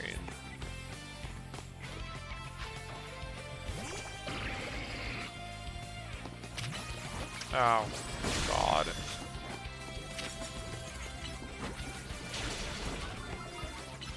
Dude, this thing is just tanking it up right now.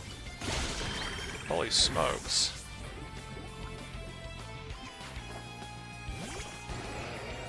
Yeah, I'm the one who's refusing to send out the Pokemon that's like actually super effective, but...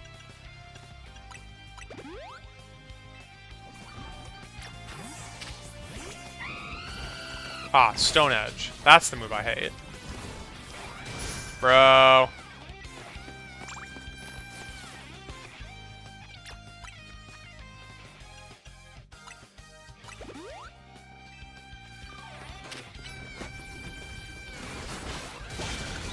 Protect again, I dare you.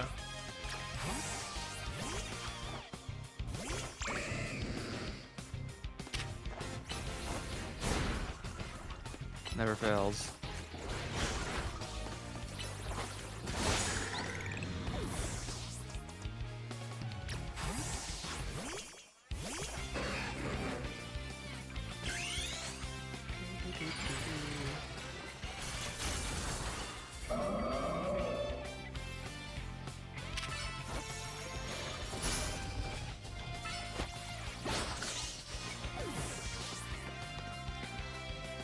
Seems like when you do plus moves, it like breaks through Protect a little bit. And that includes like Mega Evolve.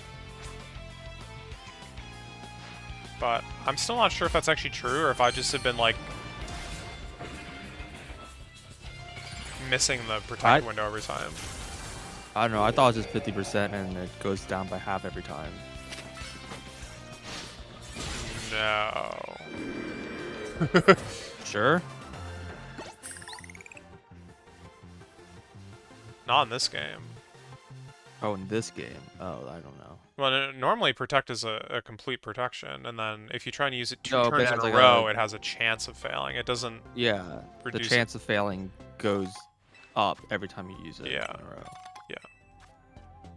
I have no idea how it works in this game. Yeah, I think it's just a duration that it lasts, and if you hit it, it blocks it, and if you hit around it, then it doesn't, you know.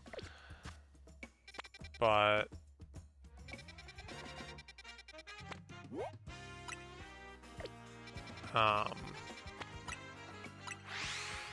you know, my point is, even if you hit Protect, like, even during its duration, I'm pretty sure if you're using a plus move, it, like, actually pierces some amount.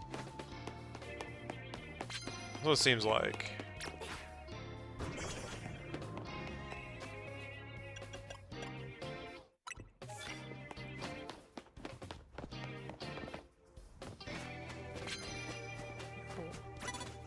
I can't start this battle with a dragon attack. This Pokemon is immune to dragon.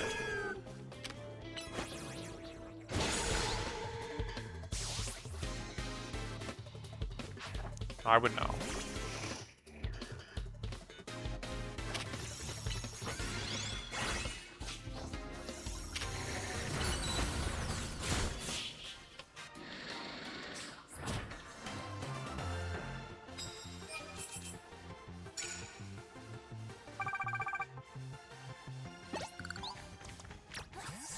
I have one of my bonus cards.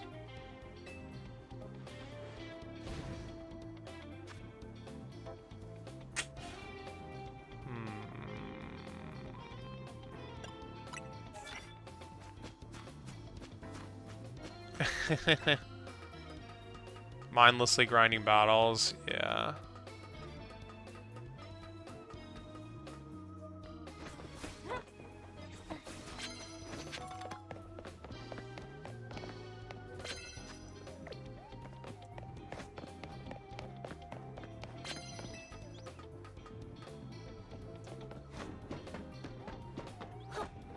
Yo, where everyone at?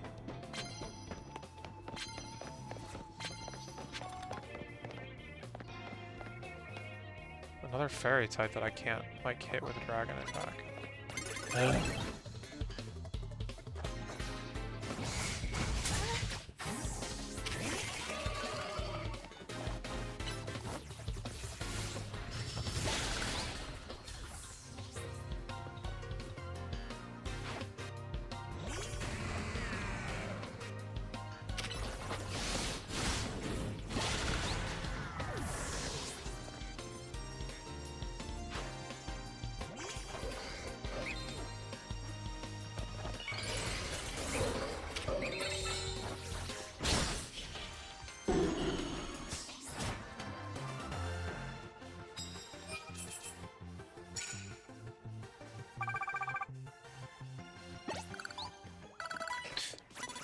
Ah.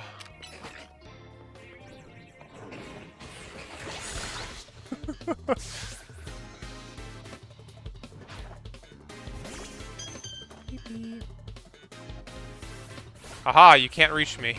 Oh god, now I can't reach you. Thank you. That was a pretty poor switch in.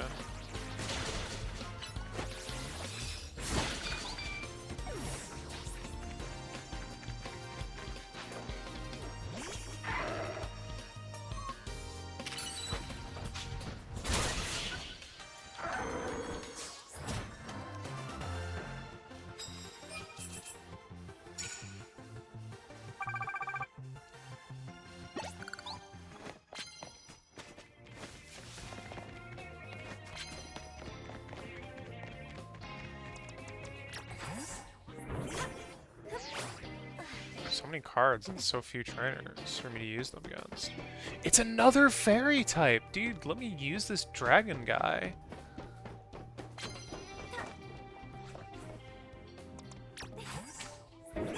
This is getting to be a little crazy.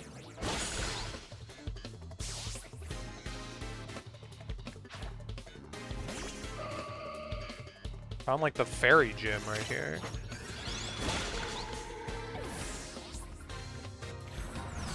Oh.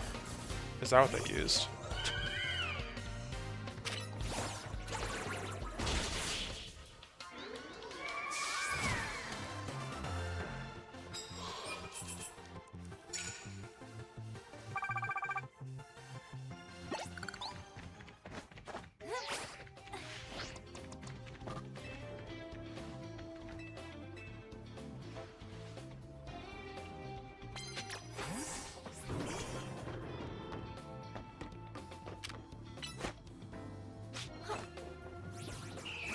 Don't you... Okay.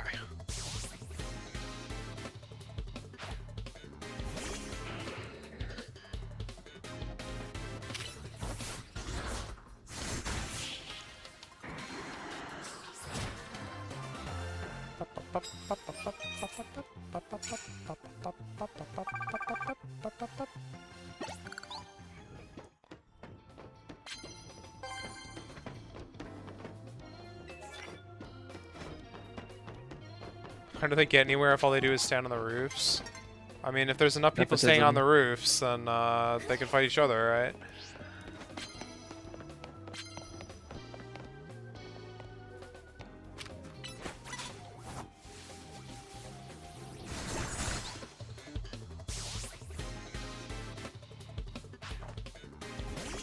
Of course you have a Clefable.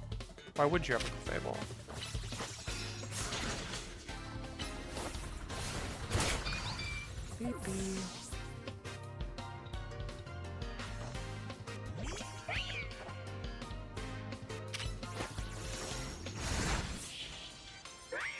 Isn't Outrage supposed to confuse me or something?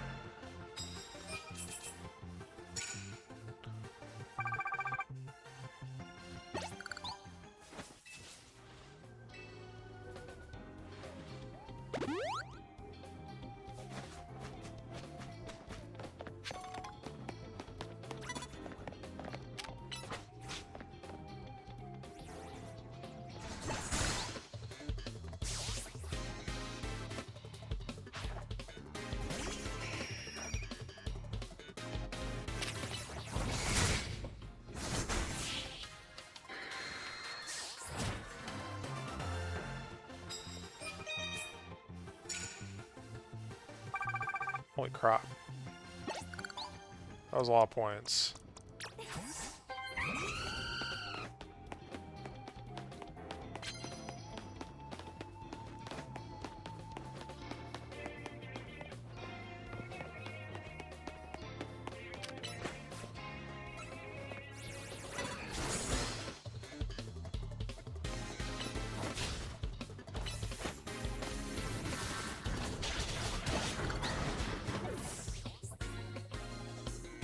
I need to, like, put faster moves on my Pokemon or something if I want to, like, get through this quicker.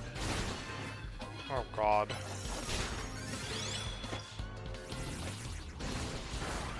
just use Pair Song and then Future Sight? I understand the vision, but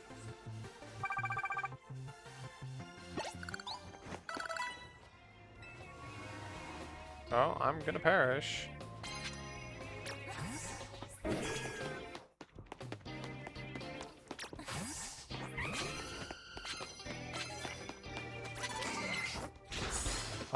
Well, it wasn't a steal attack, but it was a preemptive attack.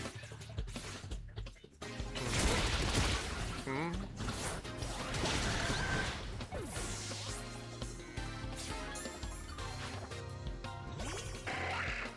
Doo-doo-doo.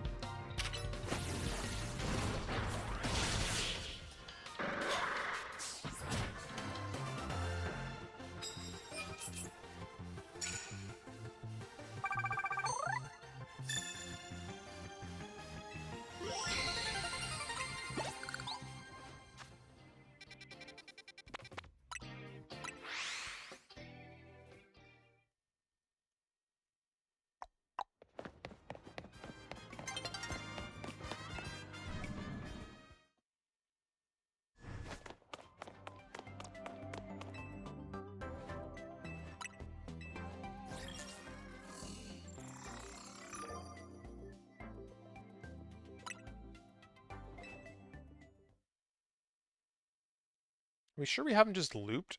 I guess I'd be fighting Zack if we looped.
Probably no Shadow Ball. Oh. Oh, yeah, it does.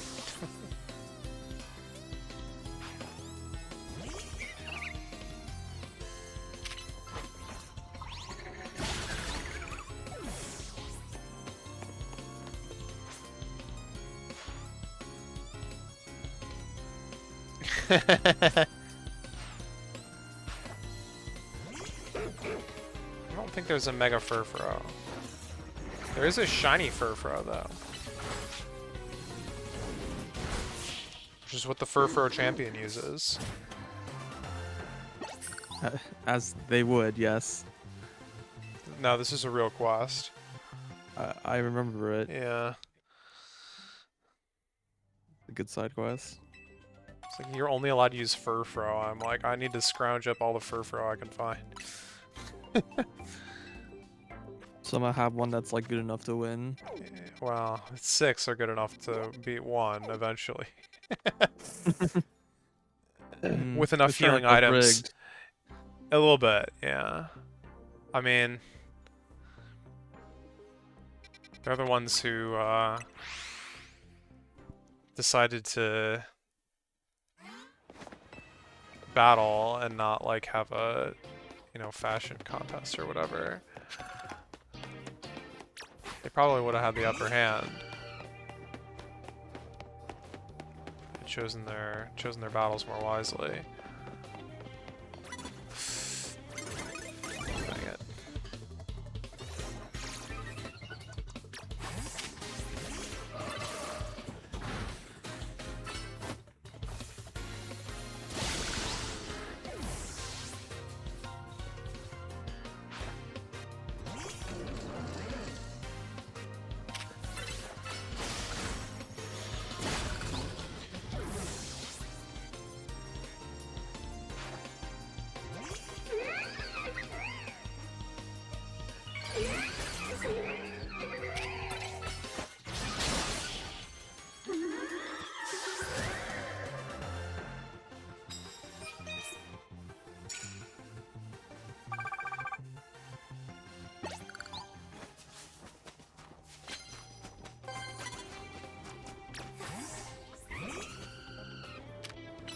That's not steal.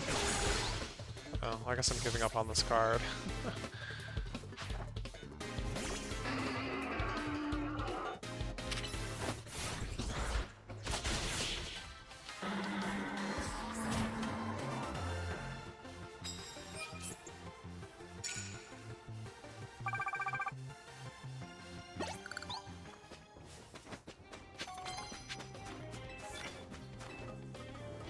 Yeah, I just don't have time.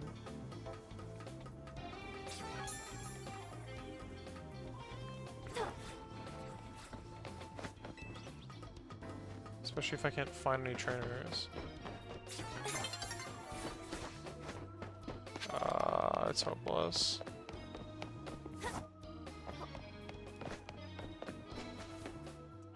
Yeah.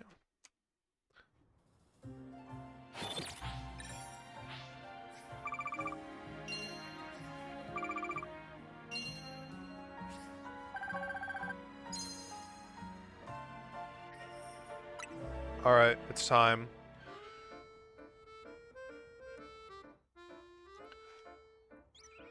Oh, hi.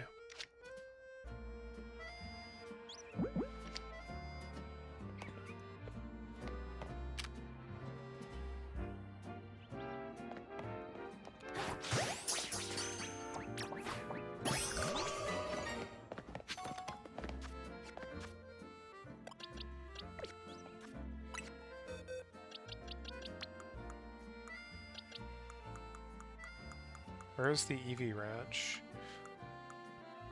No, not that Eevee Ranch. Here we go. Terrible.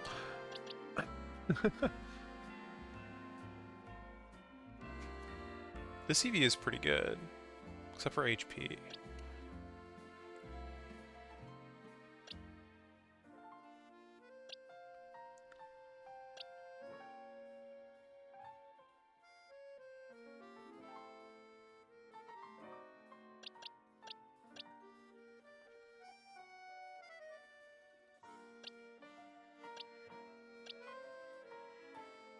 Huh?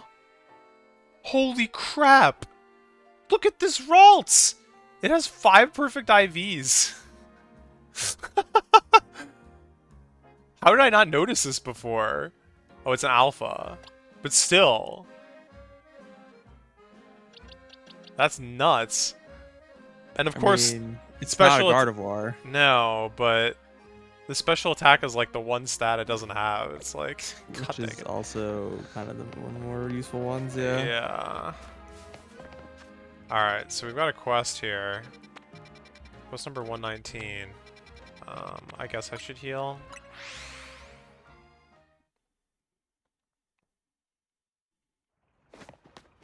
Oh, maybe I didn't need to heal while I'm healing. He's letting me heal, which means that there's something to heal. Somewhere. Somewhere someone needs to heal.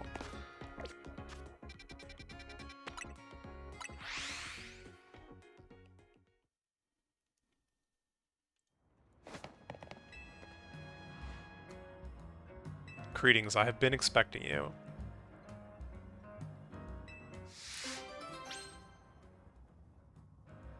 Wait, 0.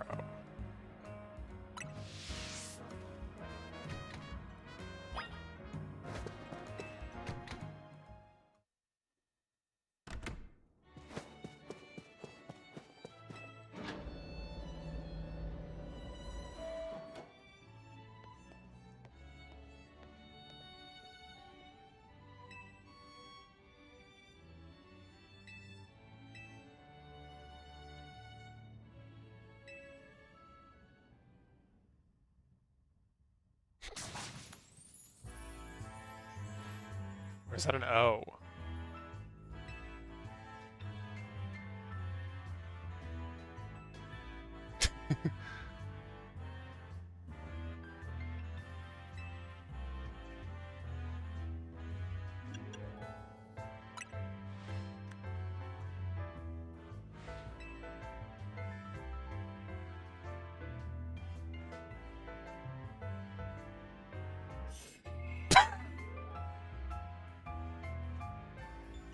And she still gets the bye to the tournament match.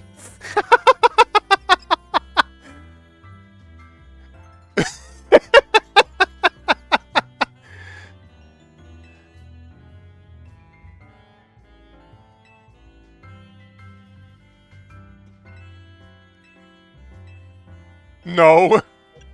I don't really understand.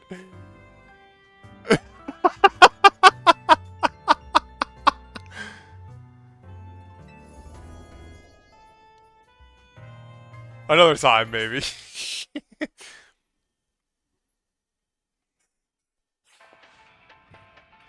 I hope we get to watch every match. I mean, that's not how it worked before, unfortunately, but...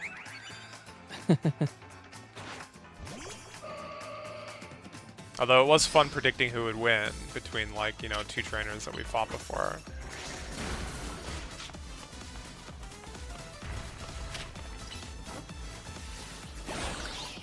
Somehow this tournament feels a little rigged. I don't know why. In my favor, yeah.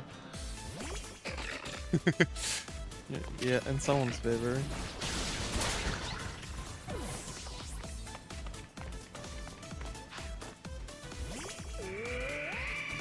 I mean, at least we get to just hear this music the whole time.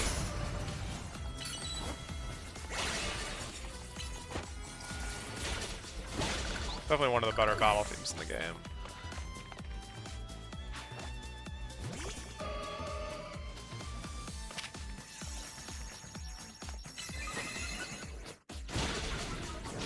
Oh, God.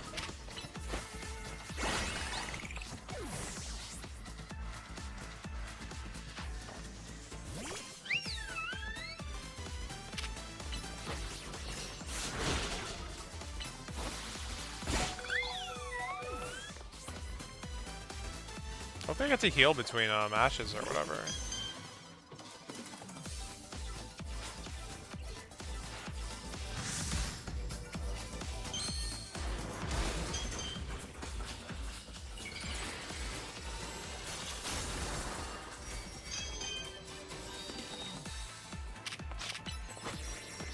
Protect. Yeah, I see you.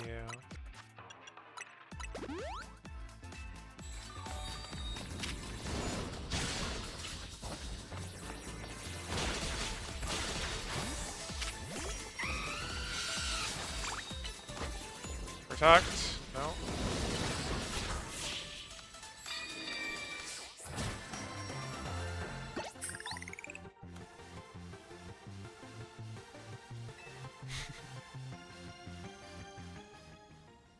So does her team change at all? Or are we just, allow me to heal your Pokemon.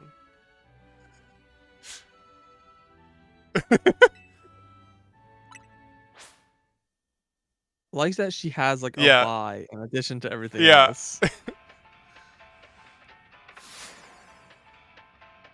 On the original bracket, like, she was, like, just there as the bot at the end. You're like, oh, I guess whoever wins the tournament basically gets to fight her. It's like... Although there's actually a plot twist at the end, which was, like, exciting, but... That is still the case. Whoever wins the tournament has the opportunity of fighting her. Yeah.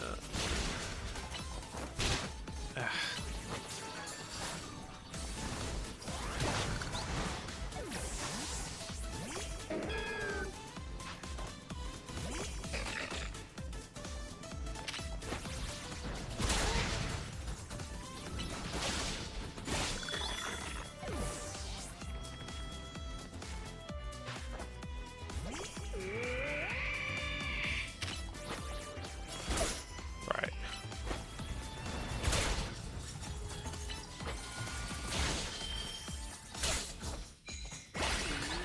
Dude, what are these damage ranges that I keep, like, failing to hit?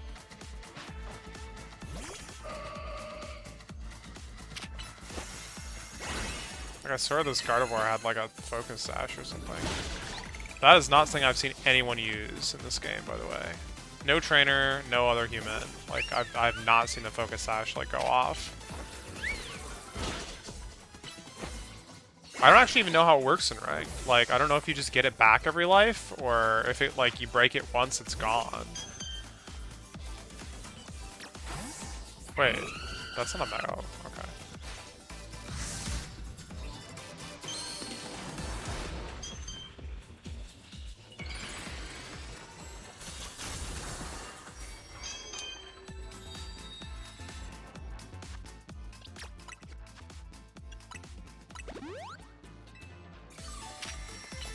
protect. Yeah.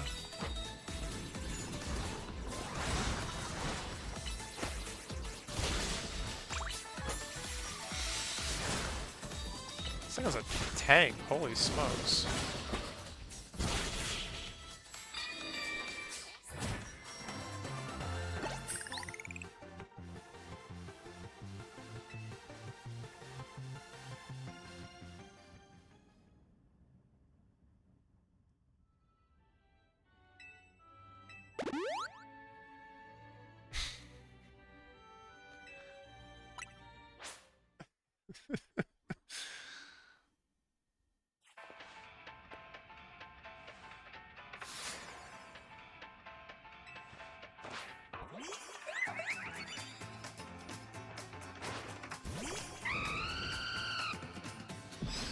Really like the idea of that infinite tournament.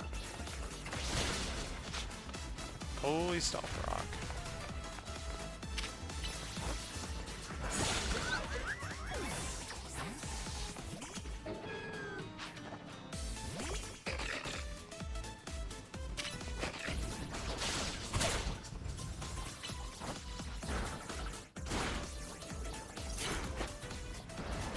Burn. That's not good.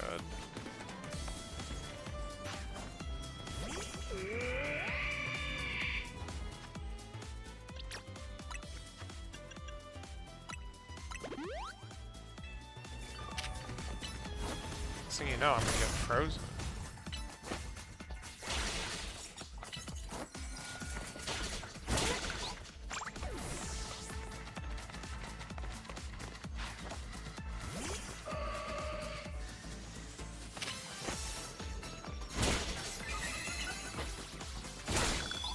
Yeah, it like just barely survives that every time, and I'm not sure if that's fate or if that's like actually just a held item. Didn't say that it survived because of the sash, but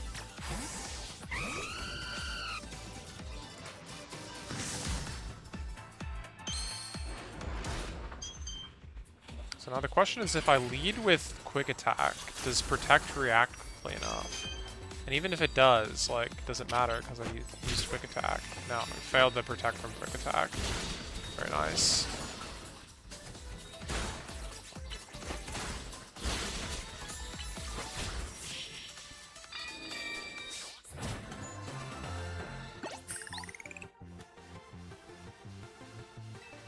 It doesn't even say anything different.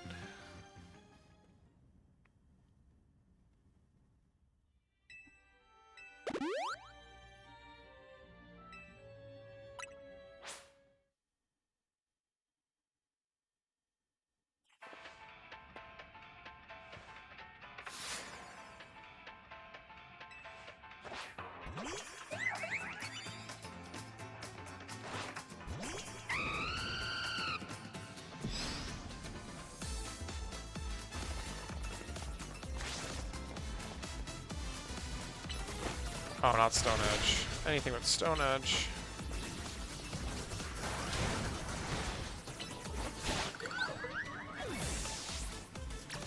I guess I really should stay out for the mile. Oh. Just kidding?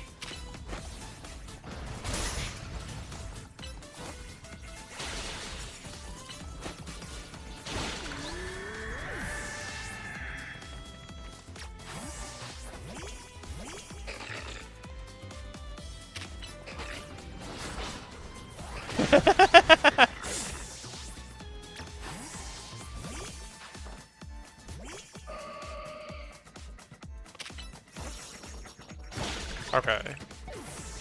I died one hit this time.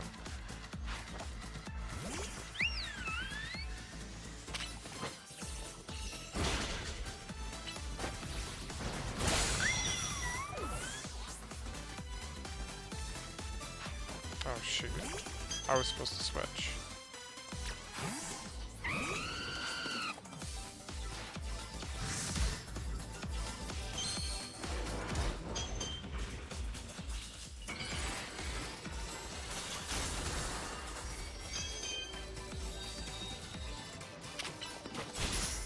Oh, nice reaction.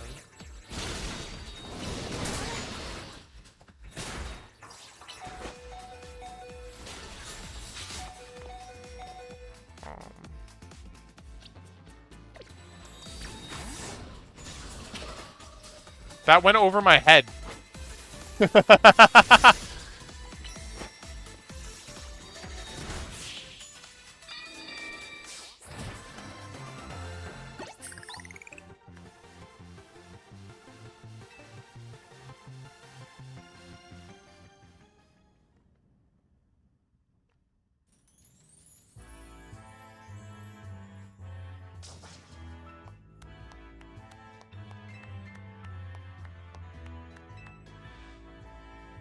Which is a chance to do the tournament again. Oh my god.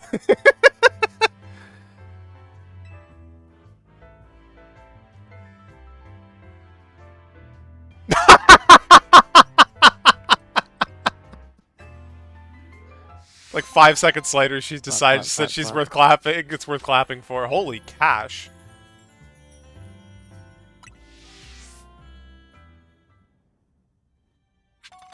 Oh, luxury balls. Indeed it is.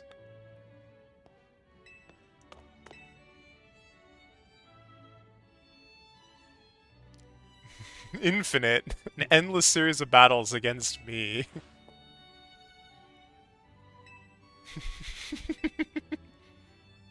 Is there like an endless with no healing this time?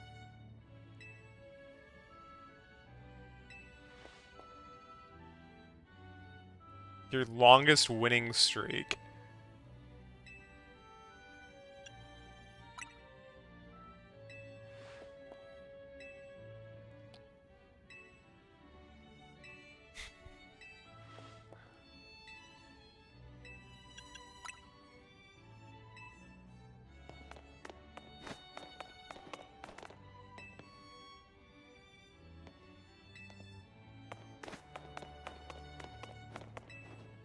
Yeah.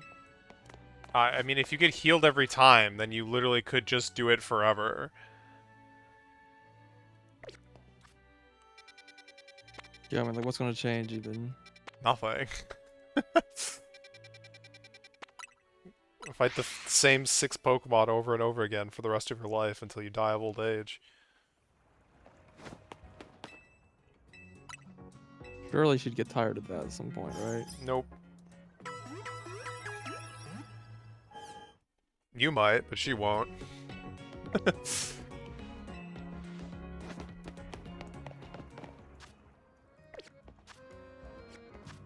Alright, what are we at? Probably like 750, if that.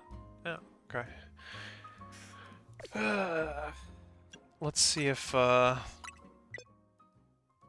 that was unexpected. Oh, wait, maybe it's live then.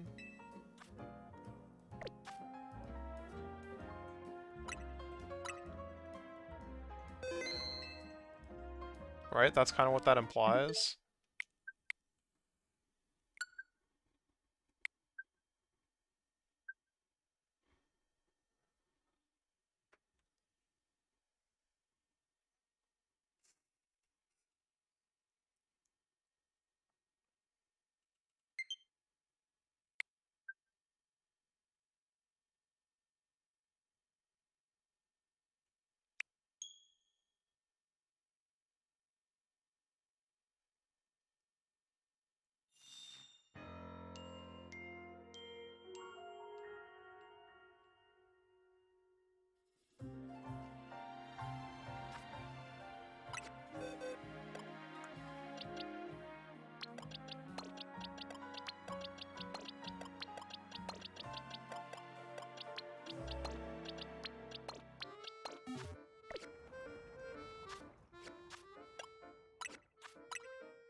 Rip.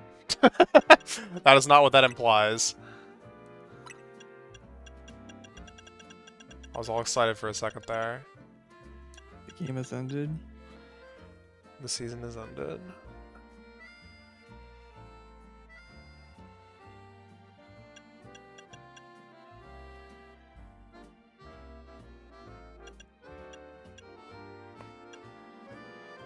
Still don't have this. Wait. Oh, you only have to do 100 quests for gold on that. I was going to say, wait, if it's all 118, then like the 119th quest is truly fake.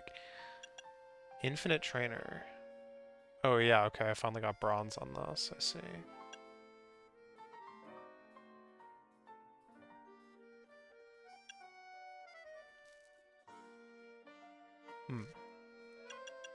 Dude, Comeback Kid is the craziest title on the entire list, honestly. Make it from last to first place in the final 30 seconds of the Link battle. I got it by like bronze. Huh? I see. The 10 times you got gold. Yeah. Getting it once is already like ridiculous. It happened by, you know, pure chance. I didn't even know the title existed.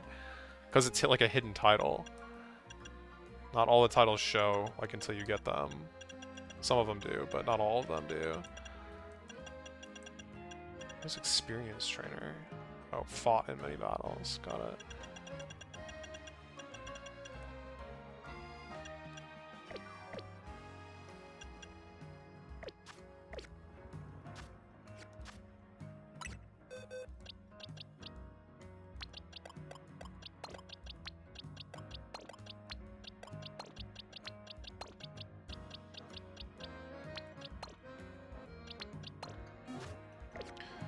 Guess I could do another night. I don't know, man. I don't know. Do you have any ideas? Well, MQ is like in half an hour, but Sure.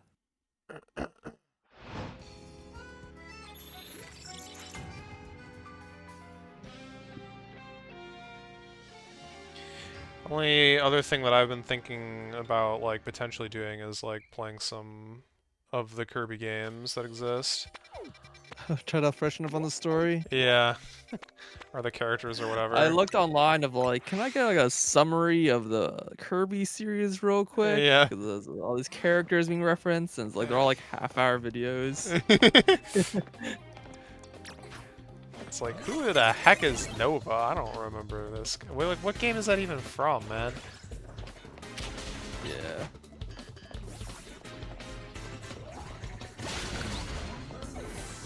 Apparently there's like this whole thing about how like whenever you like blow it up or whatever in whatever game it's from, it like splits into 8 pieces, and like in the trailer or whatever they showed it, it was like missing one of the 8 pieces, and that very piece is like flying in space in like a different game just randomly in the background. It's like, what the heck?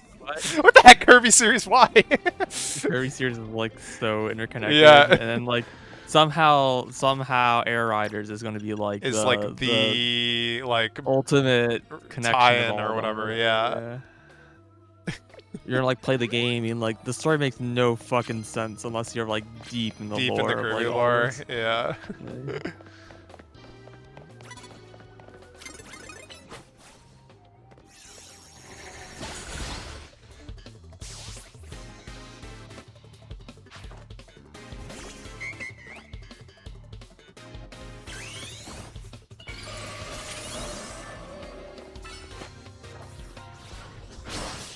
I was briefly looking at a couple of the factory games that we've like talked about before. One of them was Shapes. Yeah, we have talked about that one before. Well, Shapes 2 specifically, because I don't think there's any reason to play the first one if the second one exists, is what it sounds like. Well, it's still EA. Of course. Yeah. But yeah. There was some this game, and also Shapes 2, and also Dyson Sphere, another like EA factory game. Those two are the ones I've heard the most about. Gotcha.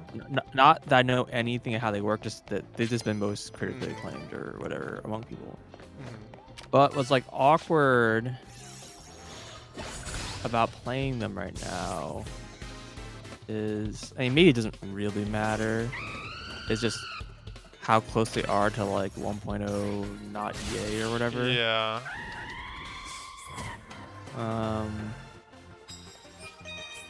I'm trying to remember which one was which. Like,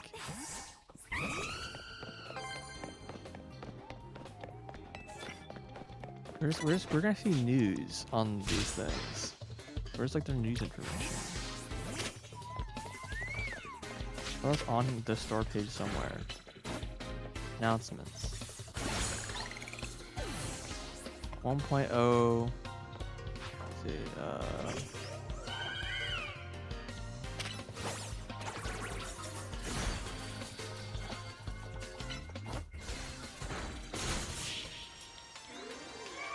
yeah, it sounds like Shapes 2 1.0 is actually soon. It's getting close.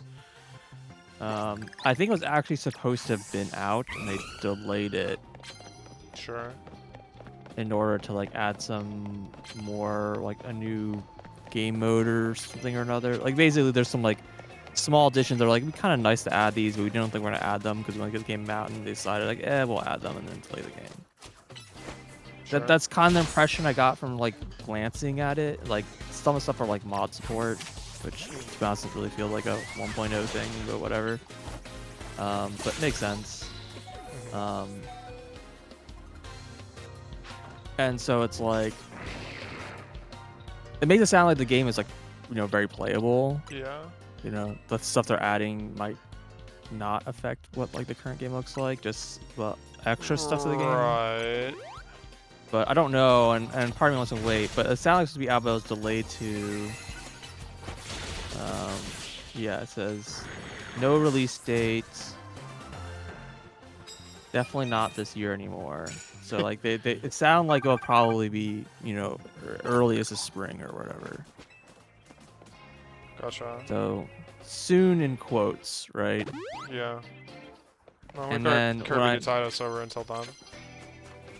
Well, there's still like a month between, or like 2 weeks, whatever. 2 weeks in a day. Yeah, to Kirby. Like that's a lot of time still. Time to play Kirby. Do I want to play through like all? I don't own all these Kirbys anymore. I mean, I'm pretty sure most of them are on like the Virtual Console, but all the old ones. yeah, those are the ones that matter. I haven't even played most of the I new don't ones. think so. I think like a lot of stories in the newer games. Yeah. Also, the problem is like most of Kirby games, like the story, there is no story, right? Yeah. It's just like you fight a final boss and you're like, huh, that final boss is like weird and out of place from the rest of the game. And then Kirby's just like, I'm just having a good time and trying to make friends. The end. And the end. And then you're like, but then you look at the game as a whole and you're like, wait, there's a pattern here. Mhm. Right. So like, Yeah. I don't even think I would even get any story from replaying the games. And there's like stuff that's just like in the manuals or whatever. Like especially the older games that just True. don't have any text in game at all. There is a DLC for the new Kirby that I definitely have not played. Or I haven't played that either. not yeah. DLC. What is it like technically called? The Switch 2 edition. Switch 2 edition. That's the word. Oh. Yeah. Hold on, I think I can. I have this. I mean, it has a name. It's like the Crystal Curse or something like that. I made that up. That's not even close to something like that, but.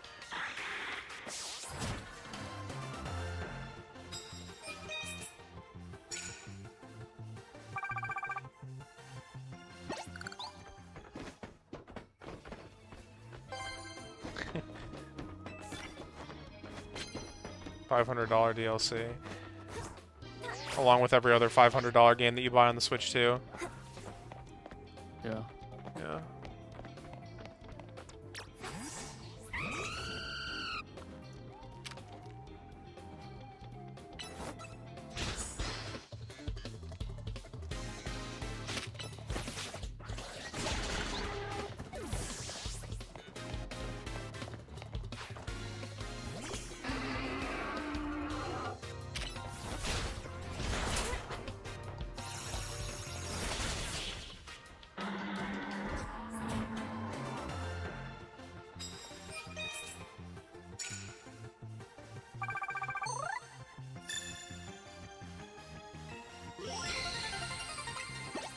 I mean, I'm still not exactly done with Okay, here I Katamari found either, but Kirby in the Forgotten Land plus Star Cross World Nintendo Switch 2 Star edition. Crossed Only Star Cross Worlds. World any percent restricted. What? Yeah, that's a problem for the layout team. The layout team. Wait, this For is GDQ. that's something that's actually like accepted or whatever. Yeah, it's a run. Yeah.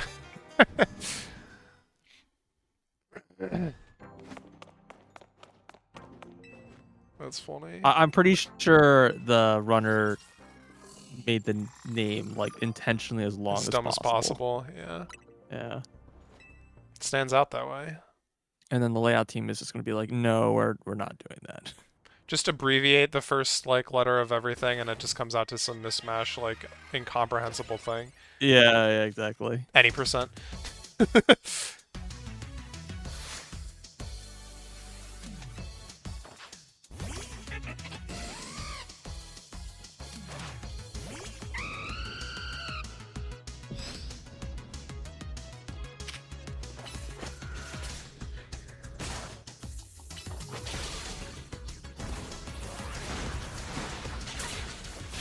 Wow, this is a terrible matchup. And I'm dead.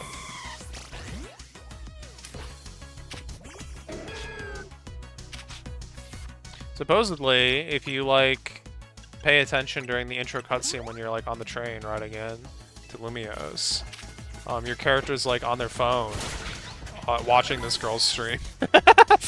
Oh, just a fan. Yeah. So it's like whole Everyone's thing a about how you're fan. like a fake fan is like a lie the whole time. You're like and then you like swipe or whatever, and you see a commercial from like your rival or whatever. It's like you literally see this person like 30 minutes before you like see them in person or whatever. And you're just pretending to never see Yeah, them before. exactly.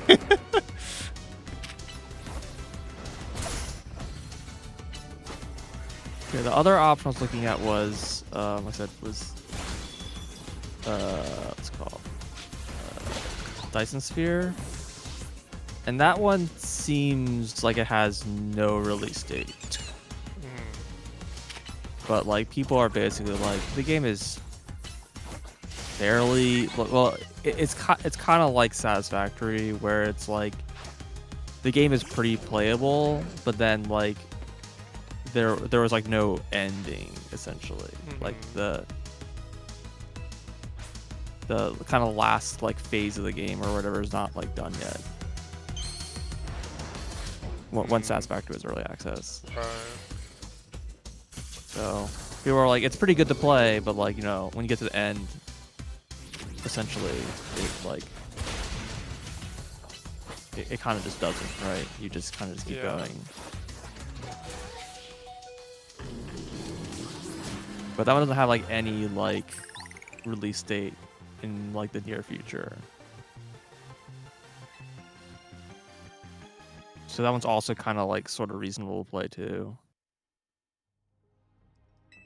And like both these are single player. Gotcha. Supposedly, like Dyson Sphere program has a multiplayer mod. I don't know how good it is. Right. The brief looking on the internet was basically like, it works.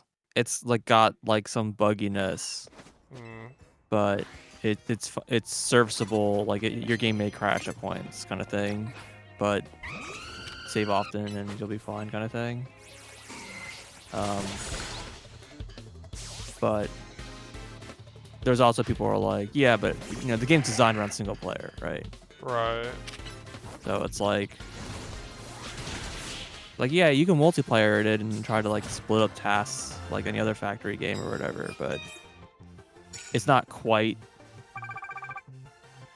as effective. At least that's what the argument was. It's just because it's designed around the solo play. But I don't know. That's probably a very subjective perspective, I guess. Right.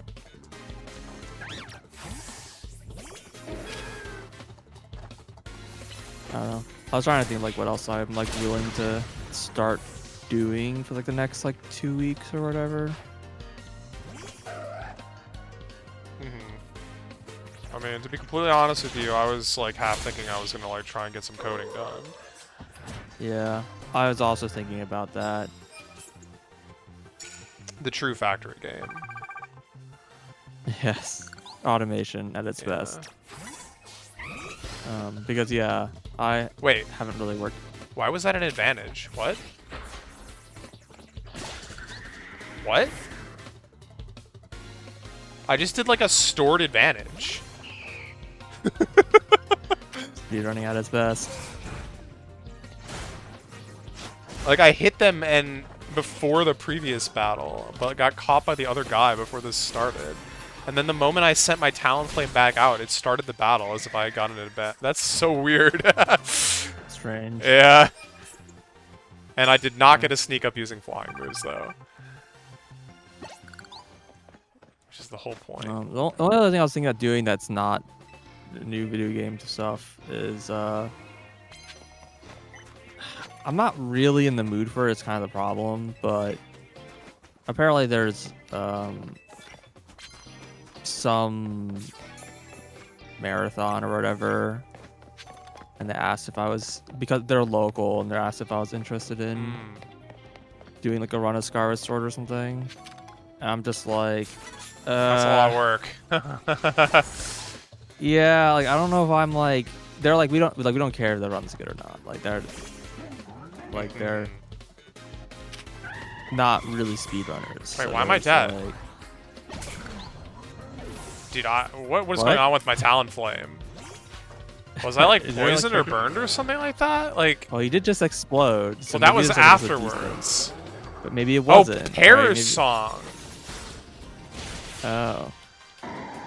But why did he explode? Well, he used explosion No, but why? because he queued it up before I died. The fool. What little did he I know that guess. I was ready to just drop dead on my own. the true move right there. No, I thought I had switched out this before. Yeah, okay, anyway. Yeah, Yeah, apparently not. apparently not. But yeah, I would definitely need to do some amount of practice. I Yeah. don't want to go in without playing the game for like years. Yeah. And I don't know how willing I am to actually sit down and like Learn the new either routes or whatever. relearn what I already know or learn the new stuff. Mhm.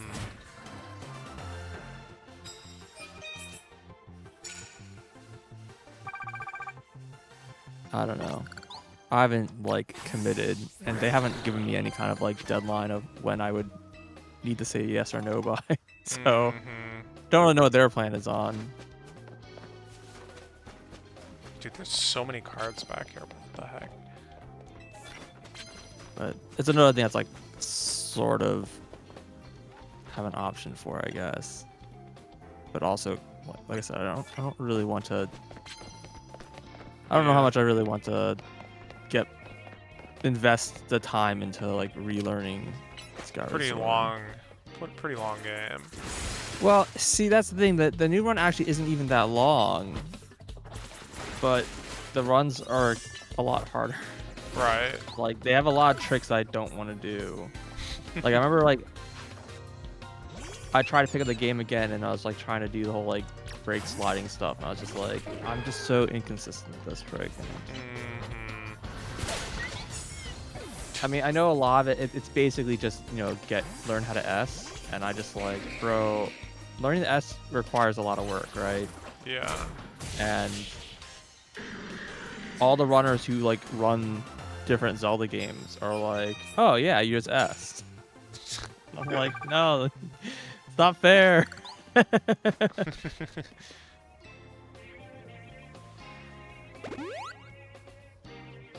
Just get the GameCube controller and then it'll be easy.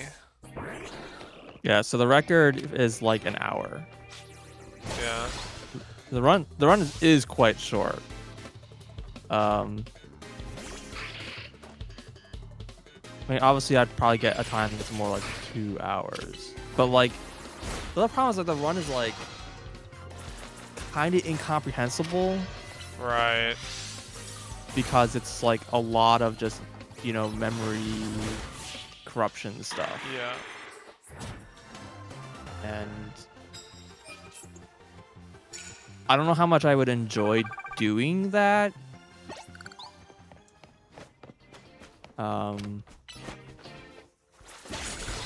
Yeah. Yeah.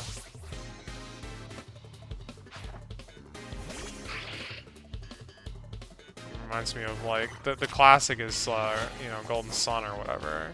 It's Right. like you literally just walking around in like a black screen. You can't see your character, you can't see the screen, and you do that for a while, and that's like, you know, I mean, to be fair, I've very seen some hard. I escape mean, you have to route like memorize stuff, but like. I will say a lot of the escape route stuff isn't like. From That is Golden Sun. definitely true, but it's Golden it Sun's is, not like, that bad, but yeah, it's not like it's a just like huge an portion example the of run. that kind Yeah, of it's a- thing. Yeah, like they'll do it in like most dungeons, but it's most of the time it's like actually pretty short-lived. But when you're watching, you have no idea what's happening. Right. But I also meant more just like what's fun to do. Yeah. Right? Yeah. And yeah, the stuff's hard. Like it's just really easy to. The thing is, like, that stuff is like, I don't really know how like safe that would be to do at like an event, because a lot of stuff is like, yeah, it's like you mess it up and you're like, everything is ruined. Like you can't even just like back up your save because you use like you all use the your saves. Yeah. Yeah, Kind of so crazy. yeah, I like can't you'd have to like target back up the this. whole like SD card essentially, or whatever, which you can do. Yeah. But that's like a weird like, hold on, let me swap out my SD card and. Just hold on. Let me just cheat for a second here. Well, yeah, no. If you have a backup save, you're cheating, right? That's Yeah. just always the case. Exactly. But it's like even more awkward when you're doing memory corruption. It's like, well, the memory corruption didn't work, so let me load a save file with this memory already corrupted. You're like, wait, what? Yeah. But yeah, it's very easy to crash, and it's Yeah. you have to like have a good understanding of like how it works. And I remember early on it seemed kind of rough. It's probably a lot better now, but there's a lot of like, you have to make sure the camera is like not facing certain objects, or the camera is facing certain objects, or whatever. Right.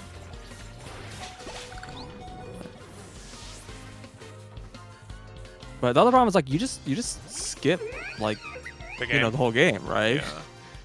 And so like a big chunk of the run is doing like back in time, and I don't know how like great of a run that is if I'm not like actually like doing the dungeons. Right.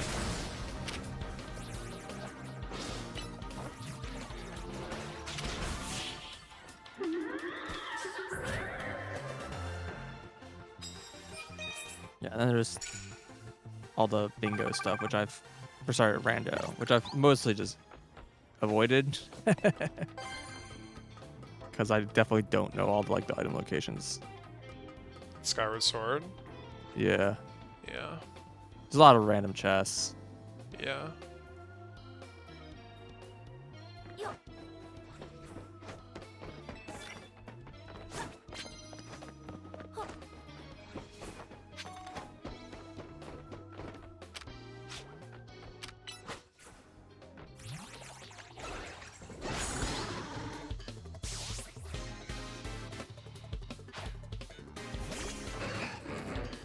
Boop boop boop.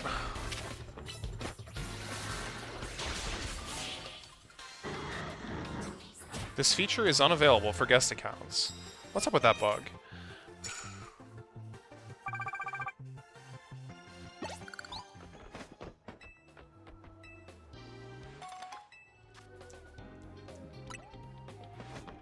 Where? AMQ. Oh. I was gonna say, like, you what? start the game and it's just like, this feature is unavailable for guest accounts, and then you're in the game. It's like, wait, what? Strange. Yeah. It's like your auth hasn't like been recognized yet. I don't know. I don't know what it is.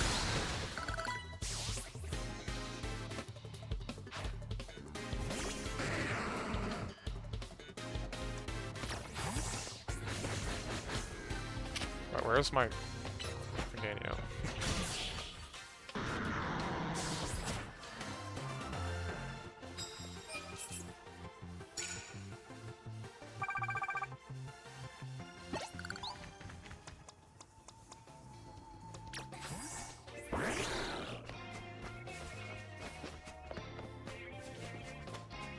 Yeah, there's a...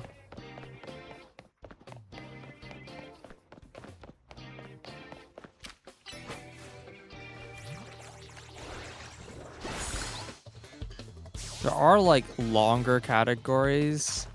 Like there is all dungeons. Just like 3 hours apparently. Huh. Um, That must still skip a lot if it's only 3 well, hours. Song of the Hero is like an hour, right? So it skips that. Sure. But also just the no back in time category is apparently down to like 450-ish. It's like a half an hour faster than it used to be. Okay. Which it's kind of crazy. Yeah.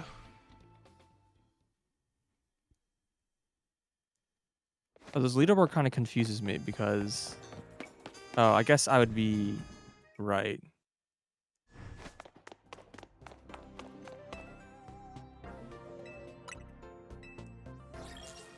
Yeah, where did all the old leaderboards go?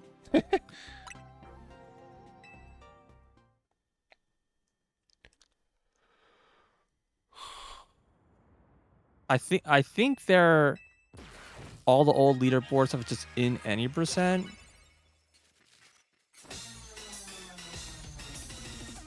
But I don't understand. It's like missing a lot of people on it. I guess if you didn't like submit it to ZS, because I don't think I ever submitted it. I don't DSR. Or are you in CSR on speedruns.com? Speedruns.com. Yeah, that's newer, right? Yeah, well, I thought everything was like migrated at some point. Well, apparently not. Yeah, apparently not. Yeah, weird. Whatever. Yeah. Yeah, Zelda speedrunning history has been very much polluted, unfortunately, for a number of reasons. There has been a reason why people have tried to, you know, work on making those kinds of videos like a decade ago, and it has never finished, or even documentation on it. You mean like summoning saw kind of stuff? Yeah. Well, I mean, that was even video, like you know, whatever. Like, I mean, he's never done anything Zelda related. But like, I mean, just like, even just like a document, right? Sure. There's people who were working that stuff, and every time they tried to like look up those documents, I found like, oh wait, this run's cheated. There's a lot of that. Yeah. Yeah, I mean that was true even like when we were running. Like all the like history, it was like, oh yeah, 50% of this is just cheated. Yep. Yeah, exactly. And then like the community split with between Red Candle and ZSR, and like that made things really messy because basically like all the 2D like Zelda runners like didn't want to talk to any of the 3D Zelda runners or whatever like that. And then SRC was a thing, and then yeah, now there's just like apparently all this like lost history that I don't even like. Awesome.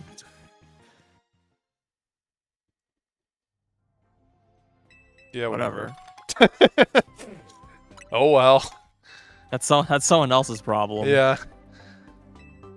But yeah, apparently no back in time is like 5 hours, which is still pretty surprising. Like I don't know how much of that is like, oh yeah, people are just like, you know, just way faster the game or whatever. And how much it is just like, yeah, there's been like a number of like tricks or whatever. I mean, I assume it's a little of both. It's just a little kind of crazy how much lower I expected it to be. Because I kind of expected I mean, it back used in to be time. like, what, 8, 9 hours? So when I quit, Yeah. I have like a 5:20. Okay, so no, not 8, 9 hours. No. But that's with back in time. And back in time saves like at least like that's what I 20 meant. minutes. That's what I meant, yeah. So like without back in time, it's a you equivalent run would have been like at least like 5:40, if not longer. So the fact that this is like an hour less than that, it's like, what are they skipping, right? What are they skipping? They're skipping the loading zones by playing on the Switch.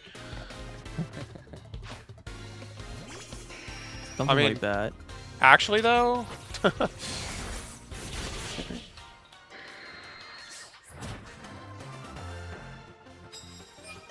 that does like play a pretty, pretty major factor. Loading zones? Yeah. I mean, this is not without loading zones though. This is just RTA. That's what I mean. So if someone's playing on like the newer console, they're just gonna have better RTA. I mean, these are all like Wii or Wii U, right? Well, never mind. No, Skyward Sword HD is like a different. Oh, it's a different game. Yeah. I see. Oh, I wouldn't play that. I know. Fuck, I tried. It's just that game is Unplayable? not good for left-handed people. Ah, yeah.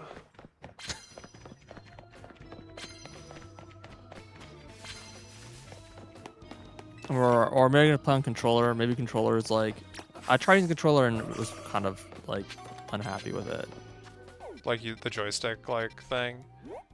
Yeah, you use like one stick Yeah. to like swing your sword or whatever. Yeah. Yeah, I don't know. I never got the remake thing. Yeah, I tried it because I was like curious of playing the game on like a better platform or whatever. I mean, I got the other ones. I played, HD Wind Waker, HD Twilight Princess, but Yep. I didn't play Twilight. I played Wind Waker, but not Twilight Princess. Twilight Princess seemed to be basically just the same game. it had more collectibles. Did it? Yeah. I don't remember if there's anything else.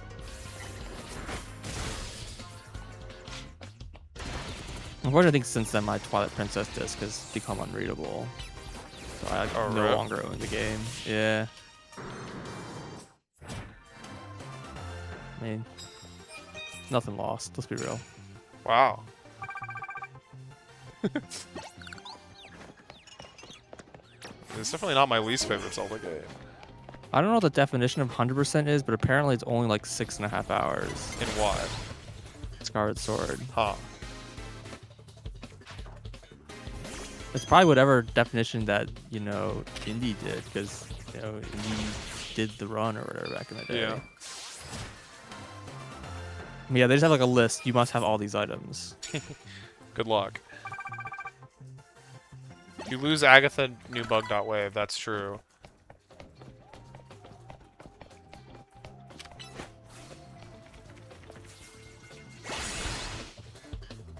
You can get breaks, apparently. Runs start out with one break pool of one break and 15 minutes of break time. Every 4 hours, another 15 minutes is added to your pool. Let's do this for all games. Yeah, my guess is it's not something specific to this game. Or it is, but a bunch of, like, any long game has this. Can you accumulate Breaks enough to cannot like... be taken prematurely. You're not allowed to get a second break before the 4-hour mark is passed.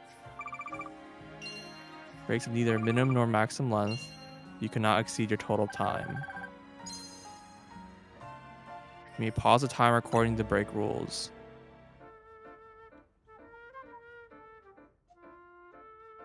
The game must be paused. Yeah, I assume that like applies to anything that like you wouldn't be allowed to do that in a game where like real time is like a factor in some like piece of something, I would imagine. Yeah, I mean this is just under the 100% rules for Skyward Sword. But Oh, gotcha. I'm sure they pulled this up from something else. Like surely that's like there's other long games that have similar rules. Mm-hmm. I mean, it's kind of arbitrary, but they're basically like, we're just setting some standard of you're allowed to take a small amount of breaks. Here's restrictions on like how much break you're allowed to take. Right. Like, just. I mean, you used to be able to take breaks, like back in the SDA days, like way OG, like speedruns, even in... Yeah. Because well, they had a penalty. So there was like every it's segment gave you like a... Well, no, that was the segmented penalty. I thought that applied for time attack also. I don't They're remember. not? I don't know. But the Oh. reason that you needed to take breaks was because you needed to be able to switch out your VHS tape. Also true. Yeah. Yeah. So I don't know. Maybe there was a penalty for that, but it's like every like 2.5 hours or whatever it was. Yeah, when Indy did his run, the run was like 8 hours, and like he held the record for like ever. And then that was like a decade ago, and then obviously. Kind of unsurprisingly, this game is very inactive. Uh-huh. I like looking at it, and like every run on this board is like over 2 or 3 years old or whatever. Yeah, it's like over 2 years old, basically. Yeah. There's a number there like a year ago, and there's like a single run from 2 months ago, which is actually the record for all dungeons. Nice. Nice, good job. Alright, I am going to cut stream and do AMQ. So, thanks for watching. Be back tomorrow. Maybe we'll do Pokemon, maybe we'll do Katamari. We'll see. But I guess it'll probably be Pokemon because the whole point was to do the online. We'll see. Okay, peace.